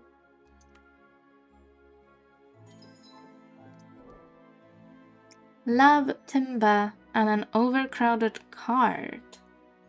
My liege, when the priest called for the union of Barbert and Linia, half of House Winchester tumbled onto the cart of ceremonial olive oil because Milo father was wooing Isasha in the back.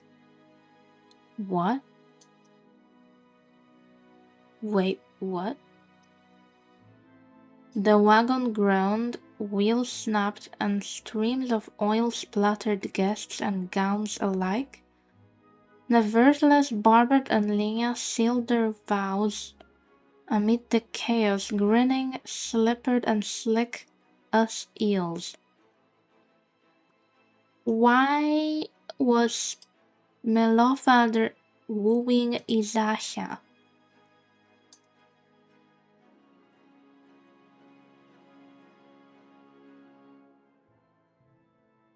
Why? Did this like make us promiscuous? No, it didn't.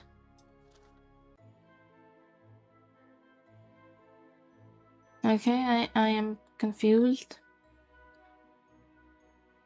You know what? Let's marry one of the boys to this girl. Why not? She's very witty. Her fortitude not great, but mother.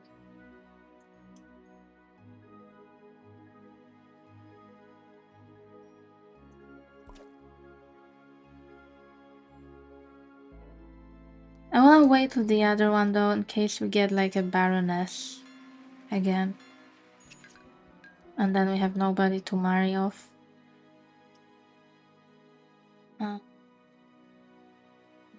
And... Ooh! Leonard cleverly sidestepped as Girarmandus managed to shoot them on foot. Okay, so it's not like we killed them, it was just an accident.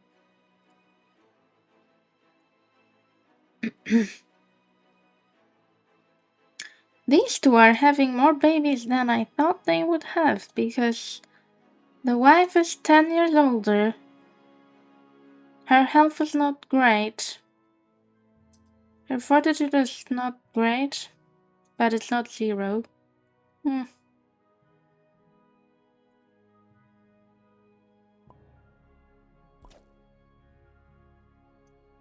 And there is the feast.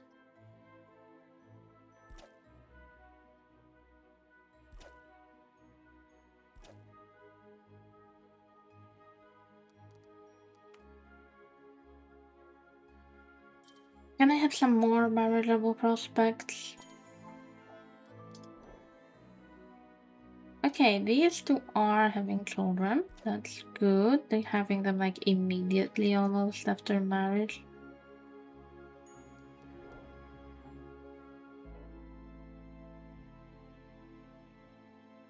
We got another boy for them.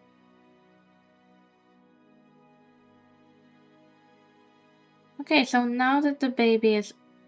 one of the babies older, it is brown-haired. Not exactly the same brown as father, I think. It doesn't matter. Oh, Lenia died really soon after her husband. Oh. And indeed, her brother is coming to the funeral by default. Interesting. It seems like I almost always have one sibling out of the original siblings that never has children.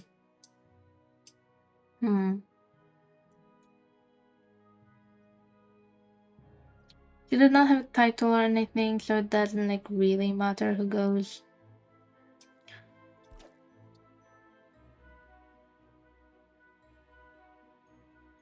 And there's a hunt we are invited to by a 66 years old person. Okay, house Crankheim things, I guess. They don't really care about age. And we have twins. Looks like both of them are redhead. Uh-oh. Wait. That actually was a bastard. How did I not realize? So the wedding event, it did result in a baby. Oh my god. Oh my god. Is she promiscuous? No. So she was doing something with a random guy at the wedding of her sisters.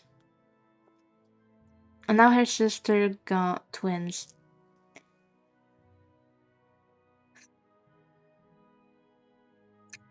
In the grand estate, a bundle of joy turned into 2, as Baroness Linia of Larkspur astonishingly birthed twin boys, marking a feat worthy of bard songs. As Barbert Sapwood stumbled in, beaming with pride and still holding their celebratory goblet, a random soothsayer proclaimed, "Behold, the fruit of thy loins." Barbert the Potent. Why is the man the potent now and the lady isn't? I don't know. It's just random, I guess. I guess both can be potent. Poor Magna as a bastard. Oh god, I hate this man.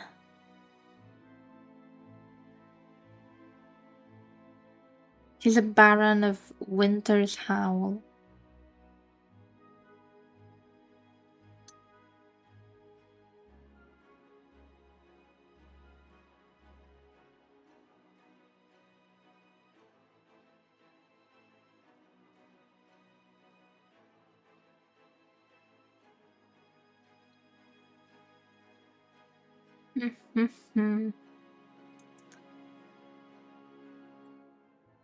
And we're getting robbed.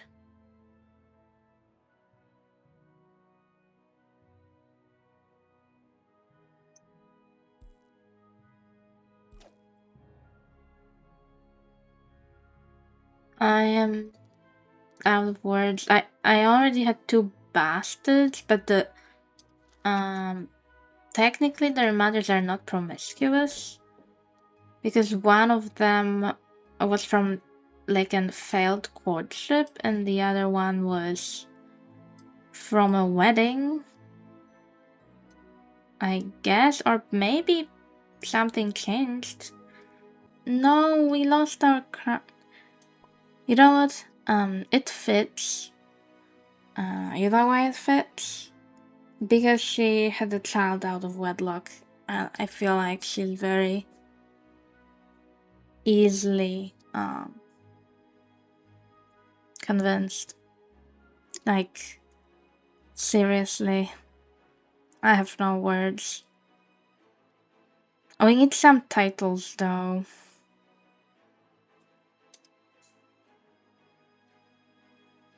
We will need some titles. We need to get married to some type of people because we are losing.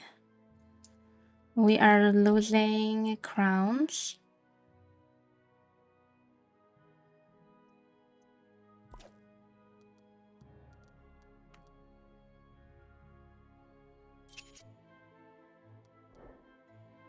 In bold display at the courtship, Albin Laus juggled 3 flaming torches while reciting epic poetry, thus winning Ayla's heart and securing engagement.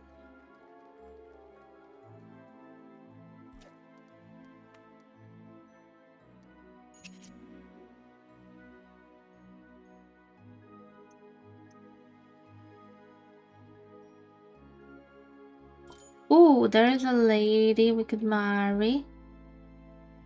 Ooh. Their fortitude is not great. I mean, ours is okay. She is a baroness, no charisma, pretty witty, health's not terrible. Let's try.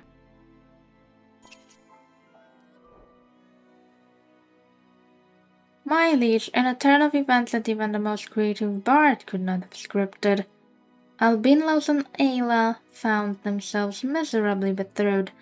Meanwhile, Emerald managed to end Valerica's life with an unexpected flick of cake knife. So it is spouses that do that. During the wedding, an inebriated servant mistakenly dropped a heavy pouch of gold. Okay, that is fine. That's some free money.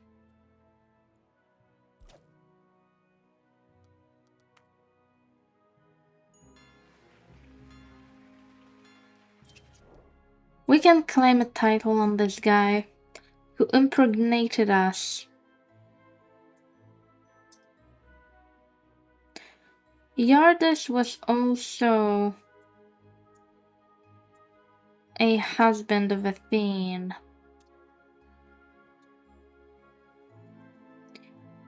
But you know, I don't really care as much about stealing titles.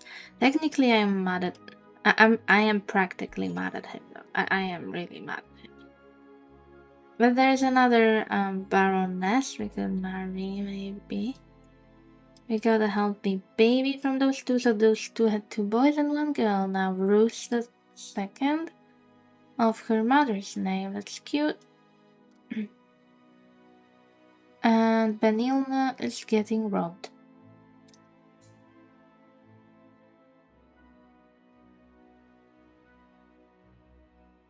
Can we help her?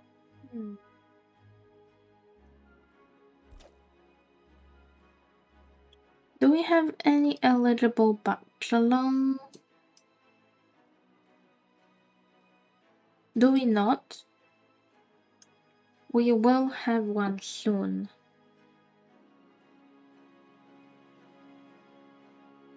We got a healthy girl, Linia the second. How cute.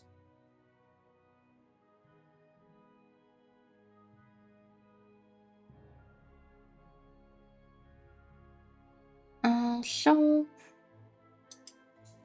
we will wait a bit to marry that girl, I suppose.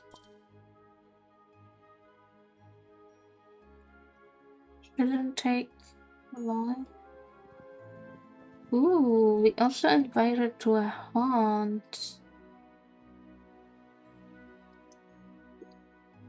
Can we do the hunt before we get married?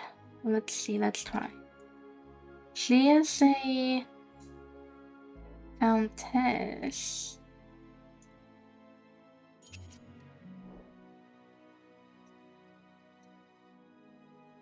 At the house, Celestar courtship bringer masterfully serenaded Roald with a lute performance so enchanting that they couldn't help but accept engagement.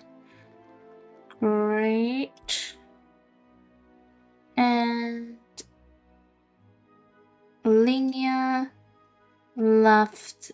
Okay, great. So she did not get swindled. That is good, at least.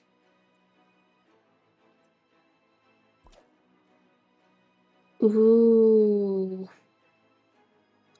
There's a baron. There's a baron we could marry too. It's Krankheim.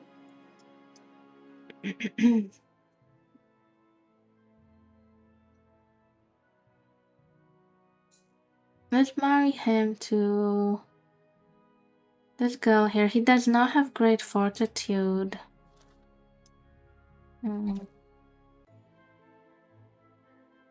I feel like, I know that's a bit weird maybe of me to say, but if fortitude is related to fertility, I feel like twins should have a boost. Twins should, right now I can see that twins have a boost to charisma, but I feel like they should have a boost to fortitude. Ooh. There's a redhead on the market too. And plans fall flat. Oh no, Linia did not have a baby this time. I'm so sorry. I hope this doesn't like destroy your marriage or something. Your fortitude is so good, girl.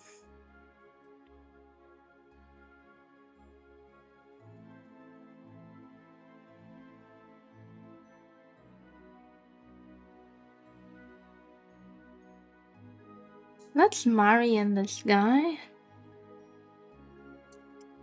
They are around the same age. His health is terrible, so I am afraid he will pass away. Which is not good, obviously. I am getting you a baroness to marry. My liege. And a twist of fate that even Bard could not have penned, Ringer and Roald exchanged vows unless the reluctant blessings of the priest.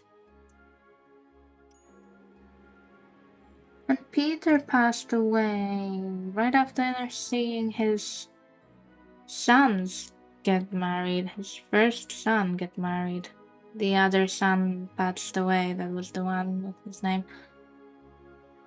Maybe he was thinking about it, then he passed away, I don't know. And again, the funeral was attended by Athene, his sister.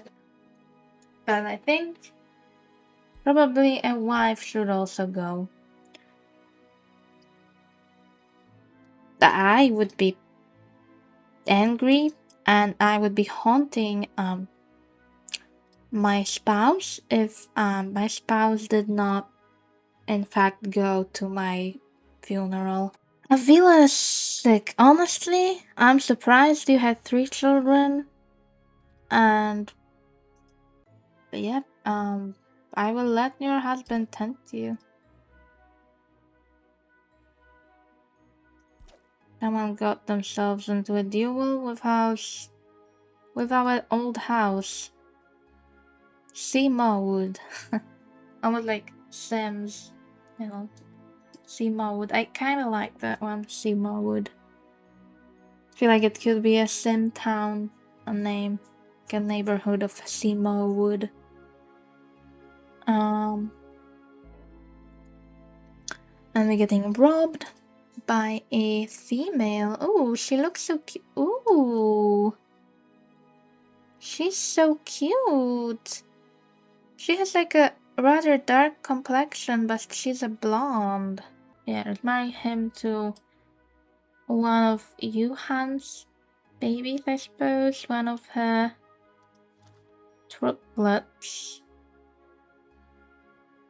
They really are identical, aren't they?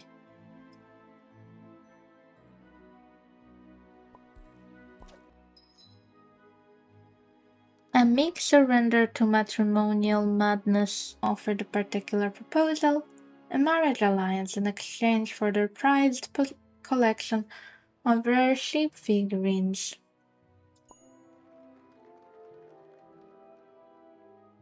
So this is Edina's marriage to Germandus, and we can just take one of the nephews of hers. These are nephews, I think. They're also twins. And an unplanned eye patch. So he has now an eye patch and a facial scar from before. So an eye patch apparently takes away from their charisma, but a facial scar adds to it. Huh. He's cowardly, but he killed someone. Interesting. My liege, in a twist of courtship, Krina dazzled Bennetis with their kindness, effortlessly securing an engagement. Alright, she is pretty old already. I like that her sister went to her wedding by default.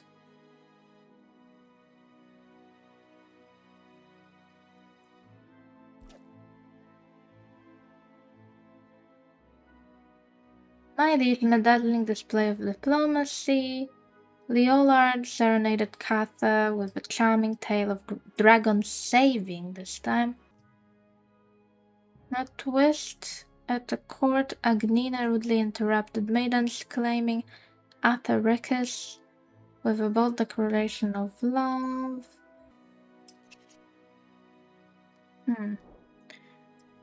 Amidst an unexpected whirlwind of chaos caused by a wild party crasher, Adina and Germandus found themselves betrothed.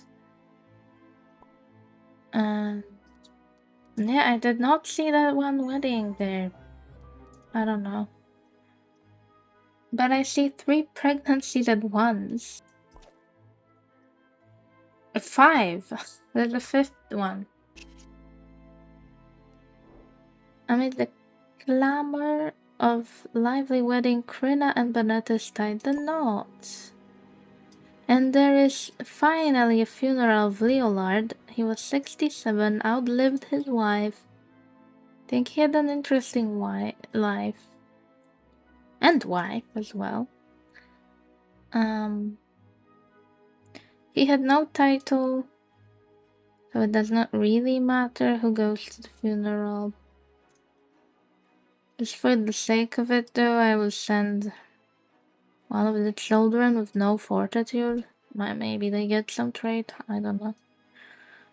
Amid the grand wedding, Agnina and Atericus exchanged look of terrors as negotiations crumbled. Oh no, the wedding didn't go through.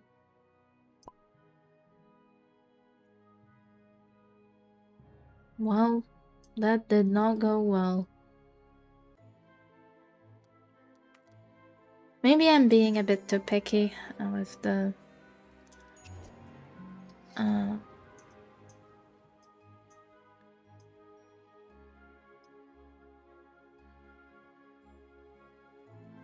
of the prospects, I don't know. A healthy girl for Ringer and Rold, and a healthy boy for Ayla and Albinlaus. Oh, this one has like, I guess these are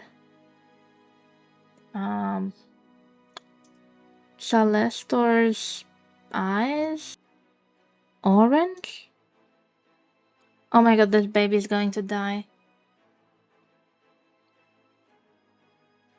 I shouldn't have even looked at this baby. It's dead. I repeat, this baby is dead. It's another dead baby in this branch. But this one's like dead. It has 0 health. Ooh. Well, maybe they have another because this one is dead. Is this the man that told no to us? I think it is. I don't know, try him again. I'm not sure. I'm trying not to be picky.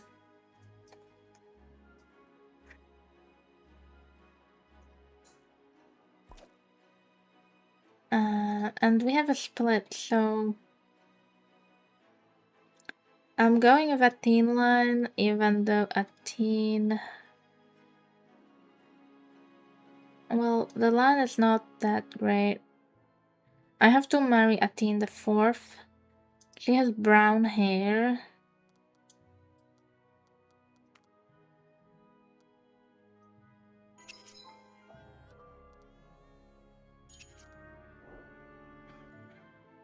The sleepy mother's labor of love. Is she the sluggard? No. Okay. It's Adina the 2nd.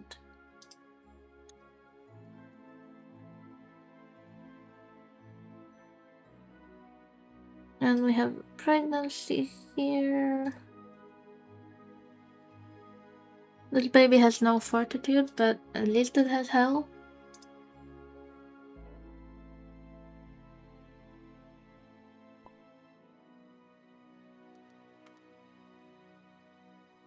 Oh god, that's a lot of babies. And yeah, that's good. Yeah, having another baby, I suppose. I'm surprised this one is sick and not this one.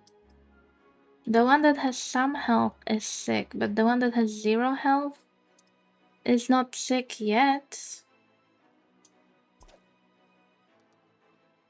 There's a lady on the market. Her name is Gold. Okay. That's a nice name. Sounds very rich.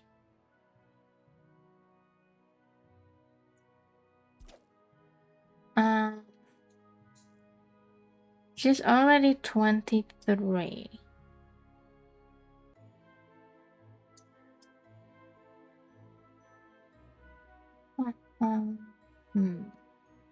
So, because of the house split, I will be going with this line.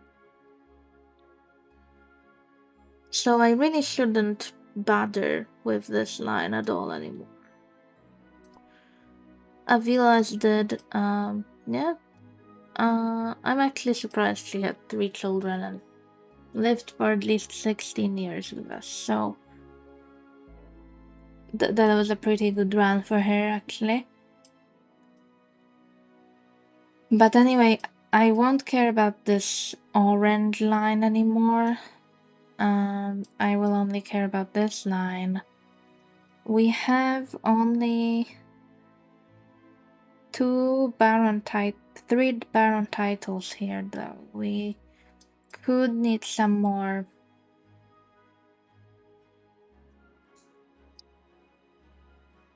Should I marry gold?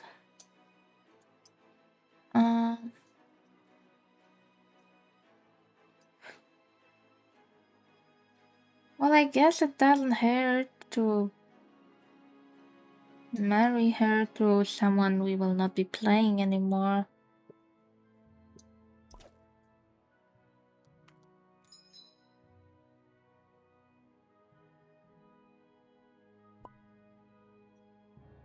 In the trenches of labor. I don't think that went great. Did we actually manage this man this time? We vowed the nobles and they're engaged. Interesting. I believe that's the man that rejected us. And we had a baby for those guys.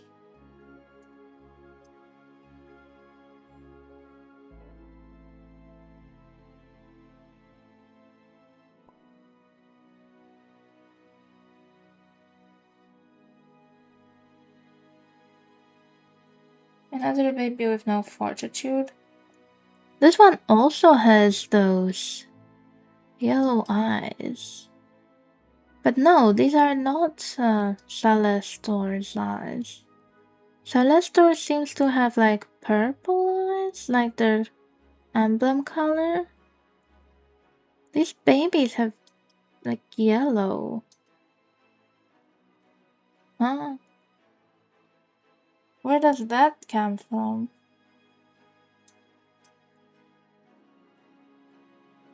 It has to be Celestor though, because it's Celestor mothers.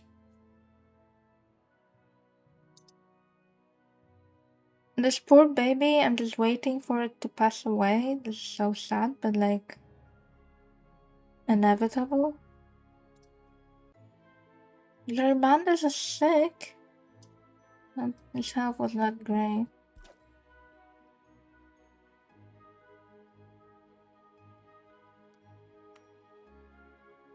So yeah, there's a bachelor we could marry.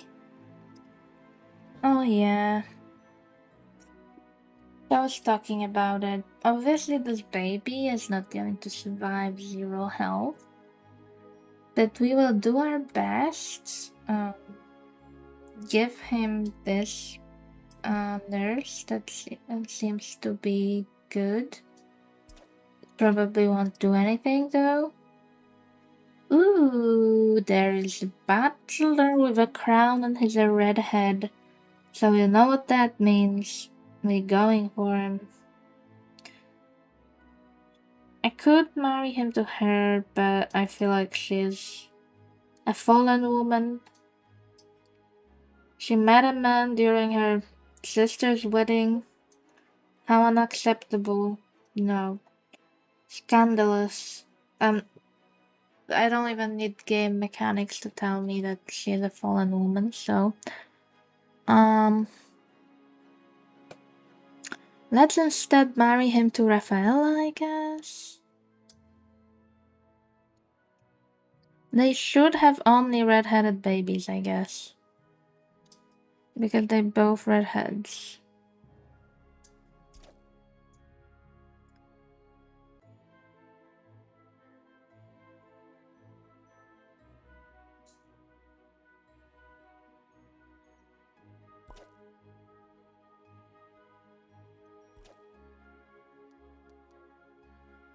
There was a funeral somewhere for Isa, I guess, the second wife of Peter. Uh,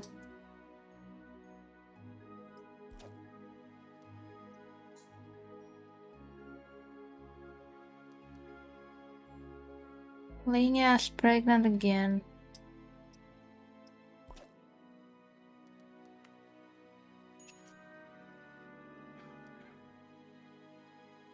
In a spectacle of unmatched charm, a damling wood gold. We're having a wedding. We'd better be having one. I guess the owner can be left some child. And someone's getting robbed.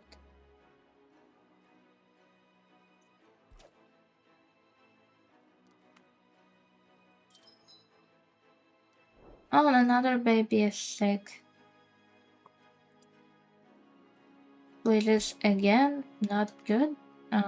Babies dying, that's not something I wanna see in my game ever. The chase celebration, Lenia's twin triumph. Just as the midwife announced the arrival of two schooling daughters for Baroness Lenia of Larkspur, Barbert was busy reciting an oath of chastity. The twins were immediately declared legitimate.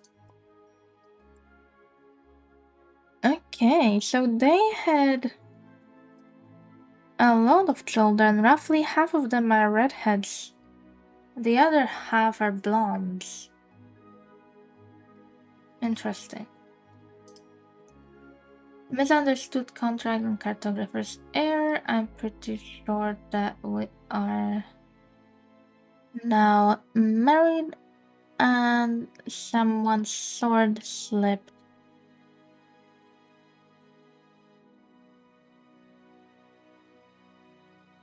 We are invited to a competition. I don't really care for that, but I suppose we could go. You can go because you have nothing to do in your life. And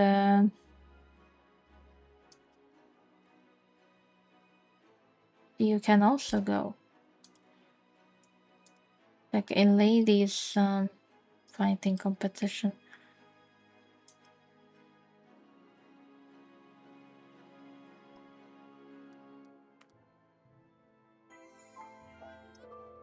Oh my god, those two are so fertile. Well, yeah, their fortitude is good. I guess that is why. As the wedding bells chimed, the vows were exchanged. Sapwood added a sliver of land. In a twist of fate, Adamlin and Gold are now blissfully married. And scarred by soup, a faint heart's fate.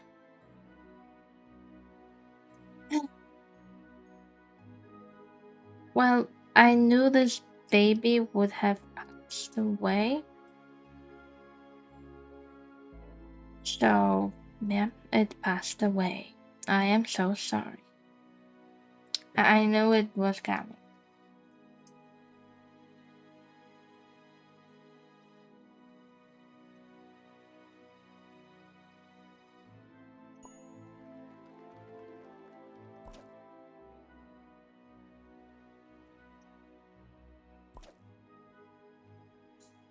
There is a tourney with Baron titles we could go to.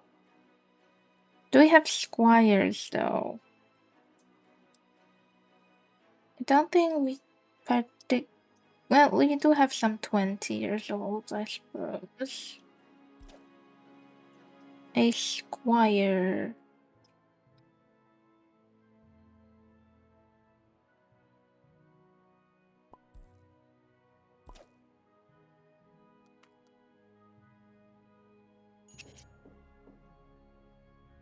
Oh my god, another girl.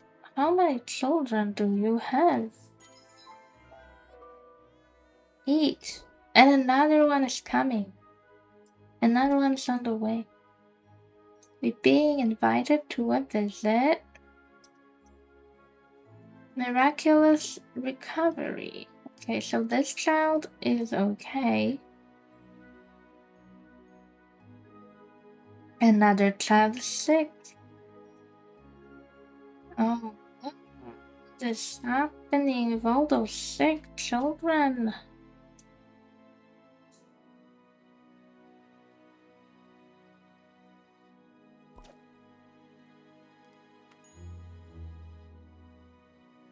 And there's a quarrel too between cousins. And they exchange vows.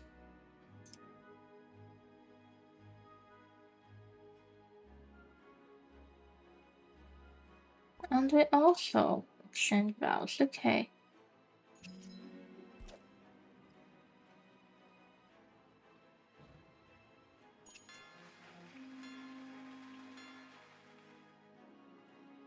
We charmed Recessive into betrothal.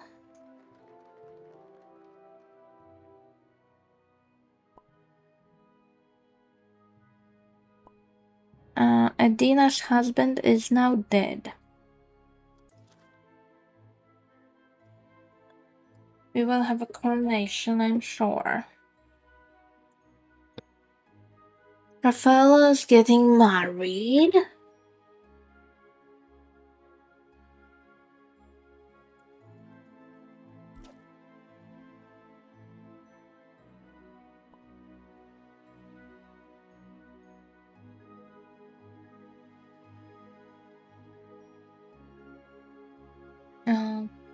Lyria passed away. And Goffrey passed away. Oh. They both passed away at like the same time? Or I didn't notice before. Seems like they basically passed away at the same time though. Hmm.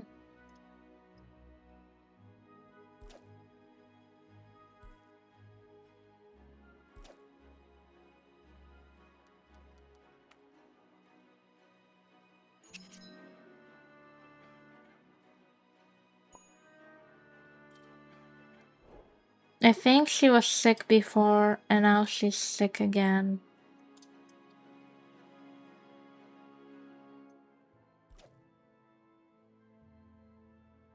Ooh, we have a 19-year-old to marry. She's from our old house. I don't really like marrying into those at all. Ganesha sent Isa Silva's sword flying. Swan song on the archery range. My liege arrows whizzed and insults flew as Johannes faced off with Kaviva. In a spectacle so tense that even the pigeons stopped pecking. With a final shot as smug as Kaviva's grin, the prize slipped from Johan's grasp.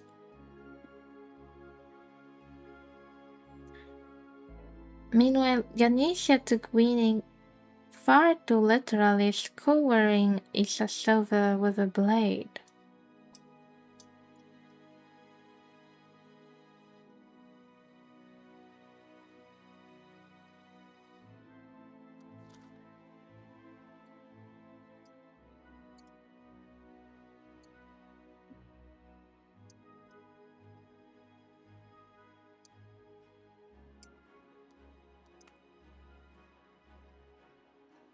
Okay, there was a recovery from an illness, and there is a coronation for Germandus.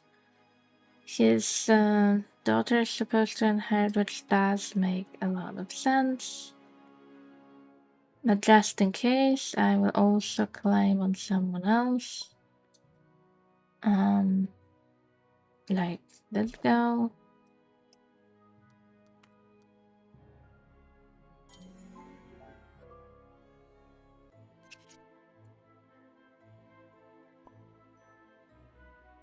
Uh-oh.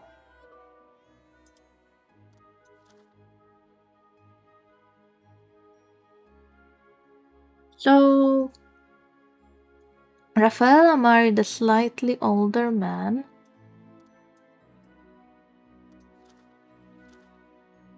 who had a spouse before called Krina, and he has a son who's 6 years old.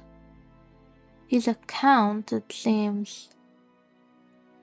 So we can see this little emblem over here. So Rafaela, the mother-in-law.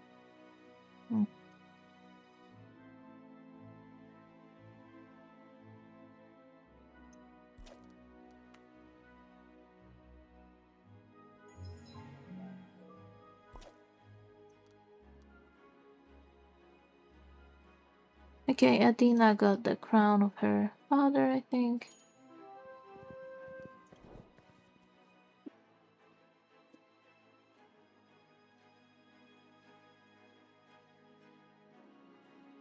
Alright, so now I should focus on just this line. Which is still a lot of people to be. We do have some people to marry. We cannot marry Magna because she's an evil bastard. Literally. That's just what she is. We have some Celestial people we could marry into. The only problem with them is they don't really have recessive genes, so we could marry them to see how the genes go, like later on for like their grandchildren. Like, do they get any genes passed on later? I also would like to marry Athene. Even though she is brown-haired, maybe I will marry her to this Celestor guy. He does not have great fortitude. He could have been worse though. Let's just marry her just so she has someone.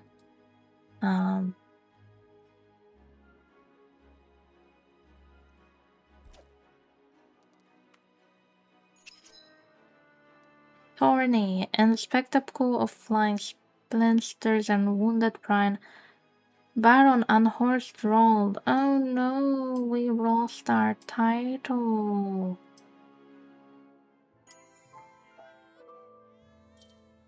Yeah, we definitely need to marry into some barons, at least barons.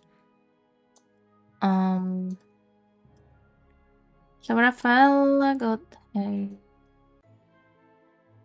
son, and yeah, so it doesn't have his name because that's not his firstborn or anything. The heir arrival. Oh no, those two produce terrible children. They have 0 health. This will be another baby that does not survive. Does this baby have no mouth? Or is this mouth like right next to the nose?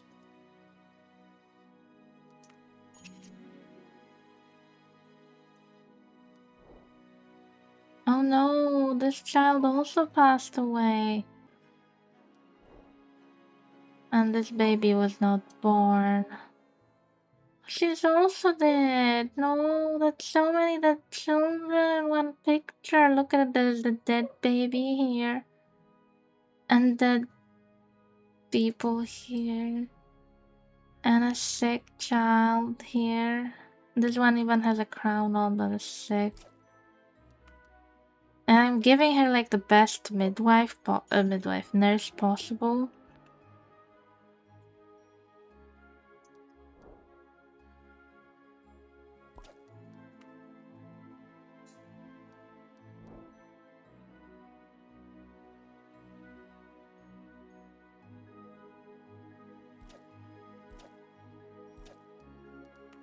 It looks like only this line is like healthy. Lasha is sick, means she's 50, so That is to be expected. Twins for Rafaela. Okay, she has Rafaela the second. Maybe this line will also be fine.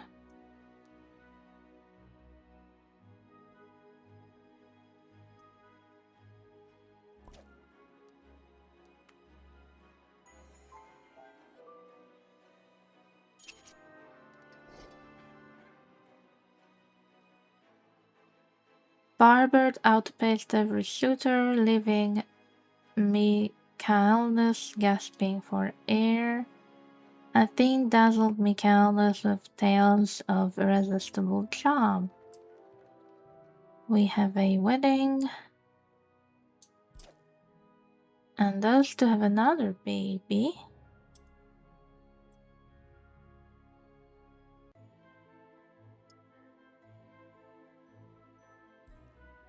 Oh, never mind. That's not a marriage. That's a pregnancy. We are invited to a tourney to... Perhaps we should do that. But we don't have a lot of people. And another child is sick. Oh, we're gonna die out. Like, our lines are gonna die out besides maybe this one, just because they have a lot of children.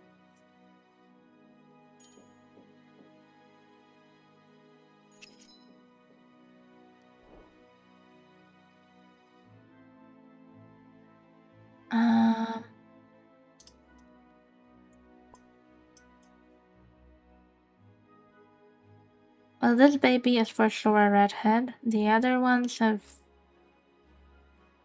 maybe black hair for some reason, or it's just the art style.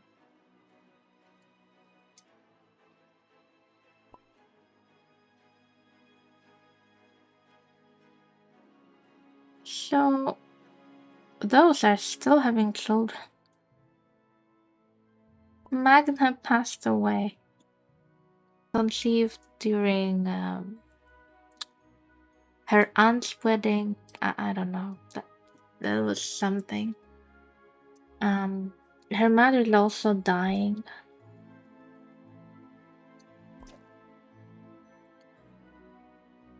Should we go for this girl?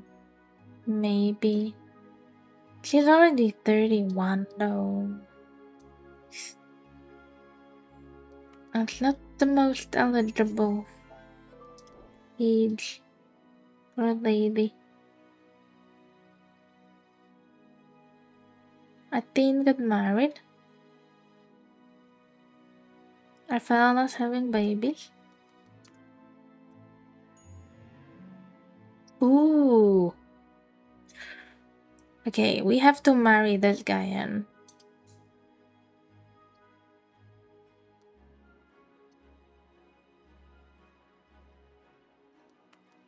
Probably to Linia the second. He is a baron. Let's do it.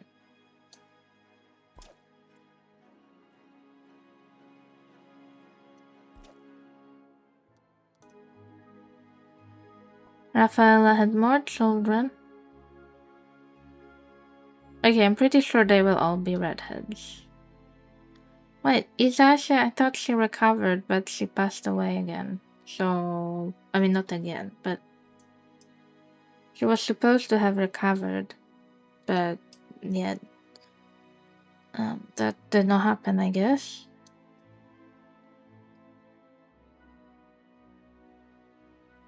Oh no!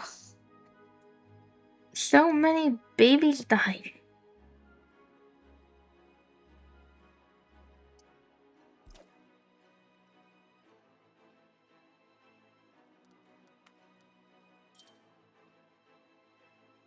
Okay, they are all red-haired.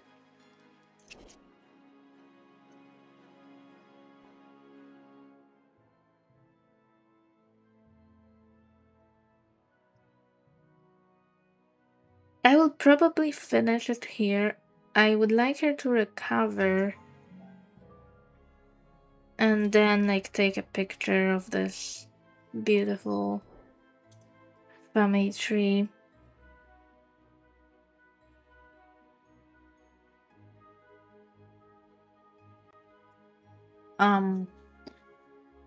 As the evening goblets clinked and tongues wagged with merry abandon, Linnea found themselves in a particular duel of wits and woo with none other than Baron Godter of Raven's Roost. Unfortunately, the young Godter, swayed perhaps by the allure of a shinier dowry, or the batting eyelashes of a particularly pretty maiden, decided to pledge their troth elsewhere. To compound the misadventure, Linnea later discovered the fruit of their ill-fated, wine-soaked tete-a-tete with Godter would soon be arriving in 9 months.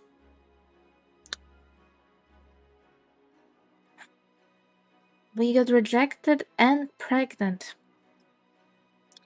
I wish when you have a pregnancy, well, it should soon like show up, right? It didn't. So because it's like an event pregnancy, I guess like it doesn't even need a midwife. I don't know.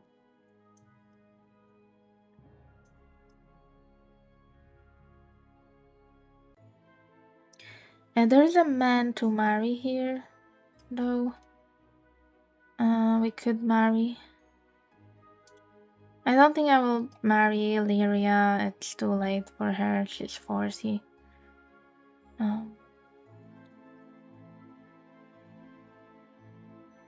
So she can be our midwife or whatever. Let's go to this. Oh, there's a coronation. Oh, right, because the baby passed away. Jesus. I can't take this anymore. I'm sorry. Like, when I see babies dying, it's, one of the things I do not want to see.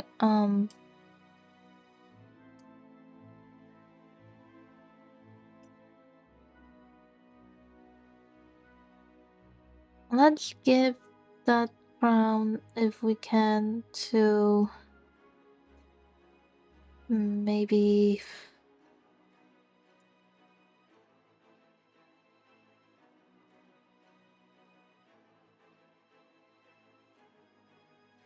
him. Doesn't matter though, as long as someone gets it, I suppose.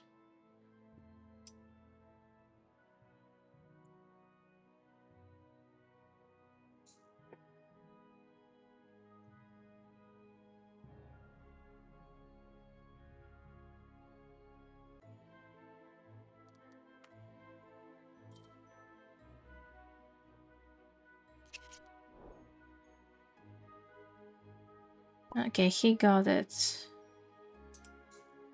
We also invited to a tourney.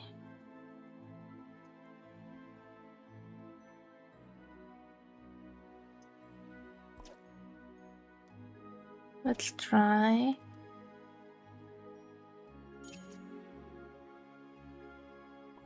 Rafaela! So many children.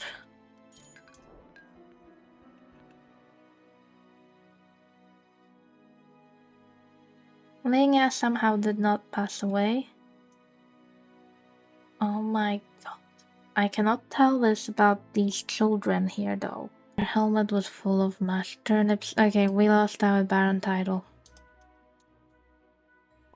Not good. I think we might actually game over because we don't have enough titles at this point. I think I have like one title. I only have one title, that's not good. Yeah, but anyway. So this was mostly about like me wanting to get the recessive genetics. So we started with a blonde sister. We married her to Winchester. and we ended up with a lot of recessive gened children. They were redheads and blondes. I did not really try like marrying a lot of black and brown haired, but it seems that brown and black is dominant, which makes a lot of sense. It's just I did not really get a chance to test like all of it. But I do appreciate the genetics. Um, I think the blonde hair especially looks like gold. It's like golden hair. That's cute. Um, so thank you everyone for watching. Not sure if you have heard or you have seen. I logged into the game today and it says on the main menu screen that the demo will not be available after the end of this month actually, so it is like last chance to try it out for free, I guess. So if you wanna try the game out, well, now it's a good time to do that. You can really get a lot of game time out of this game if you have some time until the end of April. I'm afraid later you will have to purchase the game. You know, right now you can actually try it, see if you like it. I like it. I really like the art style. If it comes to a lot of the gameplay though, it is very similar to me to Crusader Kings, and Crusader Kings already has a lot of it and other things on top of it. But if you want just the part of the family tree, I think it's a really cute game. It is a little bit limiting though with the house split. If you actually want to see the whole family tree, you can't. At some point you have to split. But I appreciate it for what it is. But yeah, when you go to main menu, you will now see that the demo is only available until April the 30th.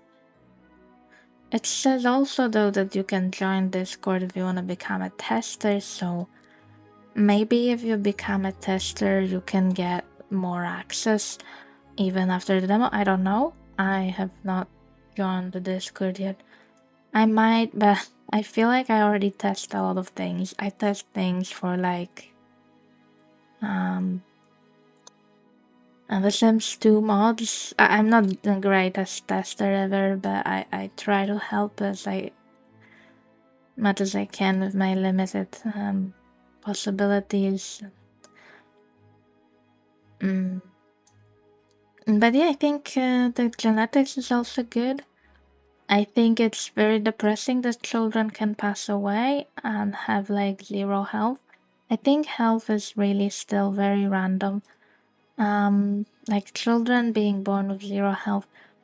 It is realistic for all times, but it's also kind of depressing. I wish the nurses and midwife had a little more value, had a little bit more impact on outcomes of pregnancy. Well, pregnancies actually usually go very well, unless mother dies or, well, there is no baby in the end. But yeah. And thank you everyone for watching. I hope you enjoyed my little series. I might play again, maybe record at least one more video. I think I did a lot of things I wanted to do in this game already. I tested like a little bit of genetics, not everything. I tested getting crowns. Overall, a little random, especially with the swindling. Losing a crown, I don't think is such an easy thing. Um, so that is like a little bit of a random thing about this game that makes it challenging. If that is what you like, it can also lead to a game over though, unless you have a lot of crowns. Thank you everyone for watching. So this is the final family tree. As always, I focused on like one part, although I did marry a lot more people this time round. I feel like, but still one of the original sibling had no children. That seems to be a trend for me.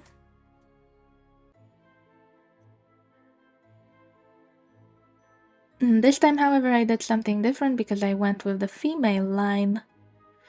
Not the original first brother, but sister, whose name was Athene.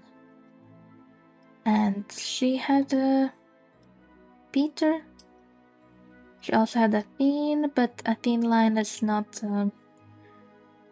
very far. I do have Athene the 4. Other than that, there's Peter. This was depressing though because Peter died. Peter's son Peter passed away as well. A lot of children who passed away this time round, as you can see here. But also a lot of healthy lines. A lot of healthy and a lot of unhealthy lines.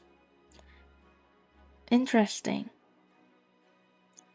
So the game is very like random, but also it can be a good thing. Like if you're looking for maybe a story for your Sims game, you don't know where you want to take your family, that is one way to decide, I suppose. For some storytelling. Or maybe you might want to try to do it the other way. And play like your Sims game in this game, like try to get the same family tree.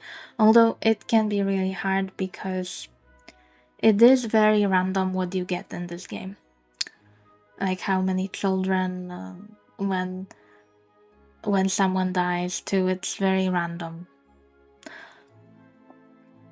But if you like randomness, that's a great little game. And I think the demo was very good.